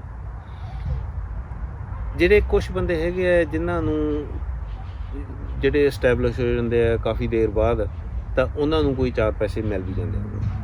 ਪਰ ਵੈਸੇ ਜੇ ਕੋਈ ਇਹ ਕਵੇ ਕਿ ਮੈਂ ਕੋਈ ਇਹ ਤੋਂ ਆਰਥਿਕ ਲਾਭ ਵਾਸਤੇ ਜਿਹੜਾ ਮਤਲਬ ਲੇਖਕ ਬਣਨਾ ਤੇ ਜਾਂ ਮੈਂ ਲਿਖਣਾ, ਤੇ ਉਹਦੇ 'ਚ ਕੁਛ ਨਹੀਂ। 2 ਸਾਲ ਦਾ ਸਮਾਂ ਲਾ ਕੇ ਇੱਕ ਨਾਵਲ ਲਿਖੋ, ਬਣੀ ਬਣਾਈ ਥਾਲੀ ਤਿਆਰ ਕਰਕੇ, ਤੇ ਤੁਸੀਂ ਨਾ ਬਿਲਕੁਲ ਤੁਸੀਂ ਮਤਲਬ ਜੇ ਦੇਖੋ ਲੇਖਕ ਦੀ ਤਾਂ ਇਹ ਬਦਕਿਸਮਤੀ ਆ ਪੰਜਾਬੀ ਦੇ ਦੀ ਵੀ ਪਹਿਲਾਂ ਉਹ ਇੰਨੀ ਮਿਹਨਤ ਦੇ ਨਾਲ ਜਿਹੜਾ ਹੈਗਾ ਲੇਖਕ ਕਿਤਾਬ ਲਿਖਦਾ। ਖਾਸ ਤੌਰ 'ਤੇ ਹੁਣ ਜਿੱਦਾਂ ਇਹੋ ਜਿਹੀਆਂ ਜਿਹੜੀਆਂ ਕਿਤਾਬਾਂ ਨੇ, ਜਿਹੜੀਆਂ ਇਤਿਹਾਸਕ ਕਿਤਾਬਾਂ, ਉਹਦੇ 'ਤੇ ਤੁਹਾਨੂੰ ਹੋਰ ਵੀ 5-7-10 ਕਿਤਾਬਾਂ ਜਿਹੜੀਆਂ ਪੜ੍ਹਨੀਆਂ ਪੈਂਦੀਆਂ, ਉਹਨਾਂ ਨੂੰ ਖਰੀਦਣਾ ਪੈਂਦਾ ਹੈ। ਫਿਰ ਤੁਹਾਨੂੰ ਇਨਫੋਰਮੇਸ਼ਨ ਲੈਣੀ ਪੈਂਦੀ ਹੈ, ਉਹਦੇ ਨੋਟਸ ਬਣਾਉਣੇ ਪੈਂਦੇ ਆ, ਫਿਰ ਕਹਾਣੀ ਬਣਾਉਣੀ ਪੈਂਦੀ ਹੈ। ਇਹ ਇੰਨਾ ਸੌਖਾ ਕੰਮ ਨਹੀਂ ਗਾ, ਪਰ ਉਹਦੇ 'ਚੋਂ ਮਿਲਦਾ ਕੁਛ ਨਹੀਂ। ਉਹ ਤਾਂ ਕਈ ਵਾਰੀ ਤਾਂ ਫੋਕੀ ਸ਼ਾਬਾਸ਼ੀ ਵੀ ਨਹੀਂ ਮਿਲਦੀ, ਬਾਕੀ ਤਾਂ ਹੋਰ ਕੀ ਮਿਲਦਾ। ਜਿਹੜੇ ਵਿਦੇਸ਼ਾਂ ਦੇ ਵਿੱਚ ਜਿੰਨੇ ਵੀ ਰਾਈਟਰ ਆ, ਉਹਨਾਂ ਦੀ ਕੋਈ ਆਪਣੀ ਸਭਾ ਵੀ ਬਣੀ ਹੋਈ ਹੈ? ਤੁਸੀਂ ਦੇਖੋ ਜਿਹੜੇ ਰਾਈਟਰ ਦੇਸ਼ ਦੇ ਵਿੱਚ ਹੋਣ ਜਾਂ ਵਿਦੇਸ਼ 'ਚ ਹੋਣ, ਪੰਜਾਬੀ ਦਾ ਤਕਰੀਬਨ 10,000 ਲੇਖਕ ਹੈ ਜਿਹੜਾ ਲਿਖਦਾ। ਜਦੋਂ ਮੈਂ ਇਹ ਫਿਗਰ ਕੁਝ ਦੋਸਤਾਂ ਨਾਲ ਗੱਲਾਂ ਬਾਤਾਂ 'ਚ ਮੈਨੂੰ ਆਈ ਤੇ ਮੈਂ ਹੈਰਾਨ ਵੀ ਹੋਇਆ, ਪਰ ਉਹ ਦੋਸਤ ਉਹਨਾਂ ਦੇ ਵਿੱਚੋਂ ਤਕਰੀਬਨ ਹਰ ਸਾਲ 1000 ਟਾਈਟਲ ਜਿਹੜਾ ਹੈ ਉਹ ਛਪਦਾ। ਯਾਨੀ 1000 ਬੰਦਾ ਜਿਹੜਾ 1000 ਲੇਖਕ ਆ ਉਹ ਕਿਤਾਬਾਂ ਛਪਾਉਂਦਾ। ਉਹਨਾਂ 'ਚੋਂ ਕੁਝ ਕੁ ਬੰਦੇ ਆ ਜਿਨ੍ਹਾਂ ਦੀਆਂ ਕਿਤਾਬਾਂ ਥੋੜ੍ਹੀਆਂ ਬਹੁਤੀਆਂ ਪੜ੍ਹੀਆਂ ਜਾਂਦੀਆਂ। ਪਰ ਹਰ ਜਿਹੜੇ ਲੇਖਕ ਆ ਇਹ ਜਿਹੜੇ ਜੋ ਵੀ ਹੈਗੇ ਆ, ਇਹ ਕਿਸੇ ਨਾ ਕਿਸੇ ਜਿੱਥੇ ਵੀ ਰਹਿੰਦੇ ਆ ਉੱਥੇ ਕੋਈ ਨਾ ਕੋਈ ਜਿਹੜੀਆਂ ਸੁਭਾਵਾਂ ਹੁੰਦੀਆਂ ਬਣਾਈਆਂ ਉਹਨਾਂ ਦੇ ਨਾਲ ਜੁੜੇ ਹੁੰਦੇ ਆ। ਉਹਨਾਂ ਦਾ ਇੱਕ ਫਾਇਦਾ ਵੀ ਹੈ ਕਿ ਲੇਖਕ ਆਪਸ ਵਿੱਚ ਵਿਚਾਰ ਵਟਾਂਦਰਾ ਵੀ ਕਰ ਲੈਂਦੇ ਨੇ, ਲੋਕਾਂ ਨਾਲ ਵੀ ਸਾਂਝ ਉਹਨਾਂ ਦੀ ਬਣ ਜਾਂਦੀ ਹੈ। ਇੱਥੇ ਵੀ ਸਾਡੇ ਸਲੋਚ ਵੀ ਜਿਹੜੀ ਹੈਗੀ ਹੈ ਇੱਥੇ ਸਾਹਿਤ ਸਭਾ ਹੈਗੀ, ਸਾਊਥ ਹਾਲ 'ਚ ਸਾਹਿਤ ਸਭਾਵਾਂ ਨੇ, ਤੁਸੀਂ ਕੈਨੇਡਾ ਅਮਰੀਕਾ ਜਾਓ ਉੱਥੇ ਵੀ ਸਾਹਿਤ ਸਭਾਵਾਂ ਨੇ। ਔਰ ਸਾਡਾ ਇੱਥੇ ਕੋਸ਼ਿਸ਼ ਇਹ ਰਹੀ ਹੈ ਕਿ ਅਸੀਂ ਹਰ ਦੂਸਰੇ ਦੇ ਇੱਕ ਦੂਜੇ ਦੇ ਨਾਲ ਲਿੰਕ ਰੱਖੀਏ। ਸੋ ਅਸੀਂ ਜਿੱਦਾਂ ਆਮ ਤੌਰ 'ਤੇ ਜਿਹੜੇ ਸਮਰ ਦੇ ਵਿੱਚ ਪ੍ਰੋਗਰਾਮ ਹੁੰਦੇ ਰਹਿੰਦੇ ਆ, ਐਤਕੀ ਤੇ ਨਹੀਂ ਹੋਏ ਕੋਈ, ਅਤੇ ਪਰ ਹਰੇਕ ਸਾਲ ਅਸੀਂ ਇੱਥੇ ਵੀ ਸਲੋਚ ਵੀ ਪ੍ਰੋਗਰਾਮ ਕਰਾਉਂਦੇ ਹਾਂ। ਸੋ ਤਕਰੀਬਨ ਸਾਰੇ ਲੇਖਕ ਹੈ ਜਿਹੜੇ ਉਹ ਕਿਸੇ ਨਾ ਕਿਸੇ ਸਭਾ ਨਾਲ ਉਹ ਜੁੜੇ ਹੀ ਹੁੰਦੇ ਆ, ਔਰ ਉਹਦੇ ਨਾਲ ਜਿਹੜਾ ਹੈਗਾ ਉਹਨਾਂ ਦਾ ਦੂਸਰੇ ਲੇਖਕਾਂ ਦੇ ਨਾਲ ਇੱਕ ਤਰ੍ਹਾਂ ਦੇ ਨਾਲ ਜਿਹੜੀ ਸਾਂਝ ਬਣੀ ਰਹਿੰਦੀ ਹੈ। ਔਰ ਥੋੜ੍ਹੀ ਬਹੁਤੀ ਆਪਣੇ ਜਿਹੜੇ ਪਾਠਕ ਹੈ ਉਹਨਾਂ ਨਾਲ ਵੀ ਸਾਂਝ ਬਣ ਜਾਂਦੀ ਹੈ, ਕਿਉਂਕਿ ਉਹ ਵੀ ਇਹੋ ਜਿਹੇ ਪ੍ਰੋਗਰਾਮਾਂ ਦੇ ਵਿੱਚ ਸ਼ਿਰਕਤ ਕਰ ਲੈਂਦੇ। ਕਿੰਨੇ ਟਾਈਮ ਬਾਅਦ ਜਿਹੜੇ ਇਹ ਤੁਹਾਡੀ ਲੇਖਕ ਸਭਾ ਜਿਹੜਾ ਤੁਸੀਂ ਪ੍ਰੋਗਰਾਮ ਕਰਦੇ ਹੋ, 71 ਹੁੰਦੇ ਸਾਰੇ ਲੇਖਕ, ਕਿੰਨੇ ਟਾਈਮ ਬਾਅਦ ਜਿਹੜਾ? ਦੇਖੋ ਇਹਦਾ ਕੋਈ ਟਾਈਮ ਦੀ ਗੱਲ ਨਹੀਂ ਹੈਗੀ। ਅਸੀਂ ਇੱਥੇ ਸਾਊਥ ਹਾਲ ਦੇ ਇਸ ਏਰੀਏ ਦੇ ਵਿੱਚ ਅਸੀਂ ਇੱਕ ਛੋਟਾ ਜਿਹਾ ਗਰੁੱਪ ਬਣਾਇਆ, ਜਿਹਦੇ 'ਚ ਅਸੀਂ ਕੁਝ ਕੁ ਲੇਖਕ ਜਿਹੜੇ ਹੈਗੇ ਆ ਉਹ ਮੰਥਲੀ ਜਾਂ 6-7 ਵੀਕ ਬਾਅਦ ਜਦੋਂ ਵੀ ਕਦੇ ਠੀਕ ਲੱਗਦਾ ਸੀ ਇਕੱਠੇ ਹੋ ਜਾਂਦੇ ਸੀਗੇ।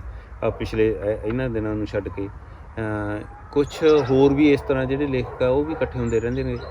ਪਰ ਜੇ ਹੁਣ ਅਸੀਂ ਕਹੀਏ ਕਿ ਬਰਮਿੰਘਮ ਤੋਂ ਜਾਂ ਕੋਈ ਉੱਧਰੋਂ ਬੰਦਾ ਆ ਕੇ ਇੱਥੇ ਸਾਡੇ ਨਾਲ ਉਹ 1-2-4 ਘੰਟਿਆਂ ਵਾਸਤੇ ਆਵੇ, ਇਹ ਬਹੁਤ ਮੁਸ਼ਕਿਲ ਹੋ ਜਾਂਦਾ। ਉਹਨਾਂ ਦੇ ਆਪ ਦੇ ਹਰ ਥਾਂ 'ਤੇ ਜਿਹੜੇ ਲੇਖਕਾਂ ਦੀ ਜਿੱਦਾਂ ਇਸ ਤਰ੍ਹਾਂ ਮਤਲਬ ਬੈਠਣੀ ਉੱਠਣੀ ਹੁੰਦੀ ਰਹਿੰਦੀ ਹੈ। ਅੱਜ ਕੱਲ੍ਹ ਜਿਹੜਾ ਹੈਗਾ ਤੁਸੀਂ ਟੈਲੀਫੋਨ 'ਤੇ ਗੱਲਬਾਤ ਬਥੇਰੀ ਹੋ ਜਾਂਦੀ ਹੈ, ਹੋਰ ਮੈਸੇਜ ਹੋ ਜਾਂਦੇ ਆ। ਸੋ ਇਸ ਤਰ੍ਹਾਂ ਇੱਕ ਲਿੰਕ ਤਾਂ ਬਣਿਆ ਰਹਿੰਦਾ। ਪਰ ਜਿਹੜਾ ਹੈਗਾ ਉੱਦਾਂ ਅਸੀਂ ਜਾਣੀ ਇੱਥੇ ਤਕਰੀਬਨ ਅੱਗੇ ਪਿਛਲੇ ਸਮੇਂ ਦੇ ਵਿੱਚ 8-10-12 ਲੇਖਕ ਜਿਹੜੇ ਆ ਉਹ ਹਰੇਕ ਮਹੀਨੇ ਜਾਂ 6 ਹਫ਼ਤੇ ਬਾਅਦ ਅਸੀਂ ਮਿਲਦੇ ਰਹੇ। ਜਿਹੜਾ ਸੋਸ਼ਲ ਮੀਡੀਆ ਦਾ ਅਤੇ ਨਾਵਲ ਦੇ ਜਿਹੜੇ ਪਾਠਕਾਂ ਦਾ ਉਹ ਕਿੰਨਾ ਕੁ ਇਫੈਕਟ ਹੁੰਦਾ ਉਸ ਚੀਜ਼ ਨੂੰ? ਦੇਖੋ, ਇੱਕ ਤਾਂ ਇਹ ਕਿ ਜਿਹੜੇ ਸਾਹਿਤ ਹੈ, ਸਾਹਿਤ ਜ਼ਿੰਦਗੀ ਦਾ ਇੱਕ ਹਿੱਸਾ ਹੈ। ਜਦੋਂ ਵੀ ਤੁਸੀਂ ਕੋਈ ਨਾਵਲ ਚੱਕਦੇ ਹੋ, ਉਹਦਾ ਕੋਈ ਪਾਤਰ ਹੈ, ਉਹ ਲੱਗਦਾ ਰਹਿੰਦਾ ਹੈ ਕਿ ਵੀ ਉਹਦੇ ਵਰਗਾ ਫਲਾਣੇ ਬੰਦੇ ਜਾਂ ਆਹ ਘਟਨਾ ਮੈਂ ਕਿਤੇ ਸੁਣੀ ਸੀ ਜਾਂ ਦੇਖੀ ਸੀ, ਉਹ ਤੁਹਾਨੂੰ ਇੱਕ ਯਥਾਰਥਵਾਦੀ ਜਿਹੜੀ ਗੱਲ ਹੈ ਉਹ ਲੱਗਦੀ ਹੈ। ਔਰ ਵੈਸੇ ਪੰਜਾਬੀ ਦੇ ਵਿੱਚ ਜਿਹੜੇ ਹੈ ਉਹ ਪਾਠਕ ਕਿਹਾ ਜਾਂਦਾ ਵੀ ਘੱਟ ਹੈ, ਪਰ ਮੇਰੇ ਖਿਆਲ ਦੇ ਵਿੱਚ ਜਿਹੜਾ ਹੈਗਾ ਜਿਹੜੀ ਕਿਤਾਬ ਹੈ ਜਾਂ ਨਾਵਲ ਹੈ ਜਾਂ ਸਾਹਿਤ ਹੈ, ਉਹਦੀ ਆਪਦੀ ਇੱਕ ਥਾਂ ਹੈ। ਜਦੋਂ ਵੀ ਕਿਤੇ ਪਟਿਆਲੇ ਪਿੱਛੇ ਸੀਗਾ ਇੱਕ ਪੁਸਤਕ ਪ੍ਰਦਰਸ਼ਨੀ ਲੱਗੀ, ਬਠਿੰਡੇ ਮੇਲਾ ਲੱਗਿਆ, ਹੋਰ ਲੱਗਦੇ ਆ, ਤਾਂ ਉੱਥੇ ਬਹੁਤ ਸਾਰੀਆਂ ਕਿਤਾਬਾਂ ਵਿਕਦੀਆਂ। ਪਰ ਉਹਨਾਂ ਕਿਤਾਬਾਂ ਦੇ ਵਿੱਚ ਇੱਕ ਗੱਲ ਜਿਹੜੀ ਸਾਹਮਣੇ ਆਈ ਹੈ ਕਿ ਉਹ ਜਿਹੜੀਆਂ ਕੋਈ ਪ੍ਰੋਗਰੈਸਿਵ ਕਿਤਾਬਾਂ, ਚੰਗੀਆਂ ਕਿਤਾਬਾਂ ਉਹ ਹੀ ਵਿਕਦੀਆਂ ਉੱਥੇ। ਮਾੜੀ ਕਿਤਾਬ ਜਿਹੜੀ ਘਟੀਆ ਕਿਸਮ ਦੀ ਕਿਤਾਬ ਉੱਥੇ ਘੱਟ ਲੋਕ ਲੈਂਦੇ, ਉਹ ਉੱਥੇ ਵਿਕਦੀ ਨਹੀਂ। ਸੋ ਜਿਹੜੀ ਅਸਲ ਦੇ ਵਿੱਚ ਗੱਲ ਇਹ ਹੈ ਕਿ ਜਿਹੜੀ ਸਾਹਿਤ ਦੇ ਵਿੱਚ ਇੱਕ ਪ੍ਰੋਬਲਮ ਜਿਹੜੀ ਆਈ ਹੈ ਪੰਜਾਬੀ ਦੇ ਵਿੱਚ ਖਾਸ ਤੌਰ 'ਤੇ, ਉਹ ਇਹ ਹੈ ਕਿ ਬਹੁਤ ਸਾਰੀਆਂ ਜਿਹੜੀਆਂ ਜਦੋਂ ਲੋਕ ਪੈਸੇ ਦੇ ਕੇ ਆਪਦੇ ਕੋਲੋਂ ਕਿਤਾਬ ਛਪਾਉਂਦੇ ਆ, ਕਈ ਵਾਰੀ ਉਹ ਕਿਤਾਬਾਂ ਉਨੀਆਂ ਮਤਲਬ ਪੜ੍ਹਨ ਯੋਗ ਨਹੀਂ ਹੁੰਦੀਆਂ। ਇੱਕ ਤਰ੍ਹਾਂ ਦੇ ਨਾਲ ਜਿਹੜਾ ਹੈਗਾ ਉਹ ਪਾਠਕ ਨੂੰ ਪਤਾ ਨਹੀਂ ਲੱਗਦਾ ਵੀ ਮੈਂ ਇੰਨੀਆਂ ਕਿਤਾਬਾਂ 'ਚੋਂ ਕਿਹੜੀ ਕਿਤਾਬ ਲੈਣੀ। ਸੋ ਜਿਹੜੀਆਂ ਕਿਤਾਬਾਂ ਦਾ ਕੋਈ ਨਾਂ ਬਣ ਜਾਂਦਾ ਹੈ ਜਾਂ ਜਿਹੜੇ ਲੇਖਕ ਬਾਰੇ ਕੋਈ ਲੋਕ ਜਾਣਨ ਲੱਗ ਜਾਂਦੇ ਆ, ਤਾਂ ਉਹਨੂੰ ਫਿਰ ਉਹ ਪੜ੍ਹਦੇ ਕਿਤਾਬ ਦੀ ਆਪਦੀ ਇੱਕ ਭੂਮਿਕਾ ਹੈ, ਕਿਤਾਬ ਦਾ ਆਪਦਾ ਇੱਕ ਜਿਹੜਾ ਹੈਗੀ ਥਾਂ ਹੈ, ਜਿਹੜੀ ਮੇਰਾ ਖਿਆਲ ਹੁਣ ਵੀ ਹੈਗੀ ਹੈ ਅਤੇ ਸਦਾ ਰਹੂਗੀ। ਜਿਹੜਾ ਸੋਸ਼ਲ ਮੀਡੀਆ ਉਹ ਇੱਕ ਵਕਤੀ ਜਿਹੀ ਗੱਲ ਹੈ, ਉਹ 'ਤੇ ਕਿਸੇ ਨੇ ਕੋਈ ਜੋਕ ਪਾਤਾ, ਕਿਸੇ ਨੇ ਕੋਈ ਕੁਛ ਕਰਤਾ ਮਾੜਾ ਮੋਟਾ, ਜਿਹੜਾ ਕਈ ਆਪਦੀਆਂ ਫੋਟੋ ਪਾ ਕੇ ਖੁਸ਼ ਹੋਈ ਜਾਂਦੇ ਆ, ਅਤੇ ਉਹਦੀ ਗੱਲ ਜਿਹੜੀ ਸੀਮਤ ਹੈ, ਬਹੁਤ ਸੀਮਤ ਹੈ। ਮੇਰਾ ਕੁਛ ਜਿਹੜੇ PDF ਗਰੁੱਪ ਬਣ ਗਏ, ਜਿਹੜੇ ਆਪਦੀਆਂ ਕਿਤਾਬਾਂ ਨੂੰ ਜਾਂ ਹੋਰ ਚੰਗੀਆਂ ਕਿਤਾਬਾਂ ਨੂੰ PDF ਬਣਾ ਕੇ ਲੋਕਾਂ ਦੇ ਕੋਲੇ ਜਿਹੜੇ ਸੋਸ਼ਲ ਮੀਡੀਆ 'ਤੇ ਪਾ ਦਿੰਦੇ ਆ। ਤੁਸੀਂ ਉਹ ਕਿਤਾਬ ਜਿਹੜੀ ਹੈ ਆਪਦੇ ਟੈਲੀਫੋਨ 'ਤੇ ਵੀ ਪੜ੍ਹ ਸਕਦੇ ਹੋ। ਜਿੱਦਾਂ ਕਈ ਵਾਰੀ ਮੈਨੂੰ ਕਿਸੇ ਨੇ ਜਿਹੜਾ ਹੈਗਾ ਪ੍ਰੀਤ ਲੜੀ ਦਾ ਪਰਚਾ ਵੀ ਭੇਜਿਆ ਪਿਛਲੇ ਦਿਨਾਂ 'ਚ, ਹੋਰ ਕਈ ਕਿਤਾਬਾਂ ਮੈਨੂੰ ਚੰਗੀਆਂ ਆਈਆਂ। ਇੱਕ ਡਾਕਟਰ ਰਾਜਪਾਲ ਬਠਿੰਡੇ ਤੋਂ ਰਾਜਪਾਲ ਬਰਾੜ ਹੈ, ਉਹਨਾਂ ਦੇ ਦਾ ਇੱਕ ਉਹਨਾਂ ਨੇ ਕਿਤਾਬ ਇੱਕ ਅਨੁਵਾਦ ਕੀਤੀ, ਇੱਕ ਕਵੀ ਦੀ ਆਤਮ ਕਥਾ, ਇੱਕ ਰਸ਼ੀਅਨ ਕਵੀ ਦੀ ਆਤਮ ਕਥਾ ਸੀਗੀ ਉਹ, ਔਰ ਉਹ ਬੜੀ ਸੋਹਣੀ ਕਿਤਾਬ ਆ ਉਹ। ਸੋ ਇਹੋ ਜਿਹੀਆਂ ਕਈ ਵਾਰੀ ਜਿਹੜਾ ਸੋਸ਼ਲ ਮੀਡੀਆ ਦੇ ਕਰਕੇ ਇਹ ਚੀਜ਼ਾਂ ਵੀ ਮਤਲਬ ਜਿਹੜਾ ਫ਼ਰਕ ਪਾਉਂਦੀਆਂ, ਪੋਜ਼ੀਟਿਵ ਵੀ ਹੈਗਾ। ਸਾਰੇ ਦਾ ਸਾਰਾ ਸੋਸ਼ਲ ਮੀਡੀਆ ਨੈਗੇਟਿਵ ਨਹੀਂ, ਉਹ 'ਚ ਪੋਜ਼ੀਟਿਵ ਵੀ ਹੈ, ਪਰ ਇਹ ਡਿਪੈਂਡ ਇਸ ਕਰਕੇ 'ਤੇ ਕਰਦਾ ਕਿ ਲੋਕ ਉਸ ਨੂੰ ਯੂਜ਼ ਕਿੱਦਾਂ ਕਰਦੇ।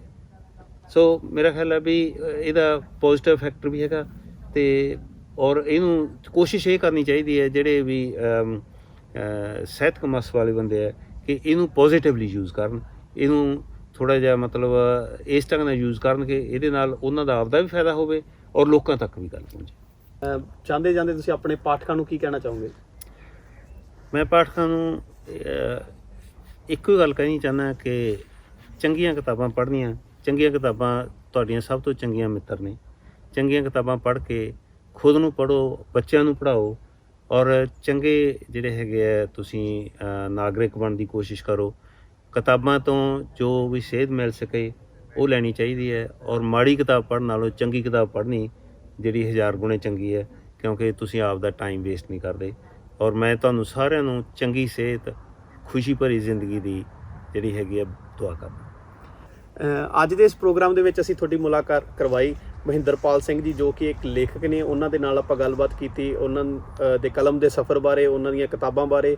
ਅਤੇ ਤੁਸੀਂ ਅੱਜ ਦੇ ਇਸ ਪ੍ਰੋਗਰਾਮ ਨੂੰ ਸ਼ੇਅਰ ਜ਼ਰੂਰ ਕਰਿਓ ਤਾਂ ਕਿ ਜਿਹੜੇ ਪਾਠਕ ਨੇ ਉਹਨਾਂ ਤੱਕ ਇਹ ਪੁਸਤਕਾਂ ਪਹੁੰਚ ਸਕਣ, ਅਤੇ ਇਹ ਪੁਸਤਕਾਂ ਦੇ ਜ਼ਰੀਏ ਉਹਨਾਂ ਨੂੰ ਬਹੁਤ ਹੀ ਕੁਝ ਸਿੱਖਣ ਨੂੰ ਵੀ ਮਿਲੇਗਾ, ਅਤੇ ਬਹੁਤ ਹੀ ਡੂੰਘੀਆਂ ਰਚਨਾਵਾਂ ਇਹਨਾਂ ਦੇ ਵਿੱਚ ਜੋ ਇਹਨਾਂ ਨੇ ਲਿਖੀਆਂ। ਅਤੇ ਅਸੀਂ ਆਪਣੇ ਪ੍ਰਾਈਮ ਪੰਜਾਬੀ TV ਵੱਲੋਂ ਉਹਨਾਂ ਦਾ ਬਹੁਤ ਬਹੁਤ ਧੰਨਵਾਦ ਕਰਦੇ ਹਾਂ ਕਿ ਉਹਨਾਂ ਦੇ ਆਪਣੇ ਕੀਮਤੀ ਸਮੇਂ ਦੇ ਵਿੱਚੋਂ ਸਾਨੂੰ ਟਾਈਮ ਦਿੱਤਾ।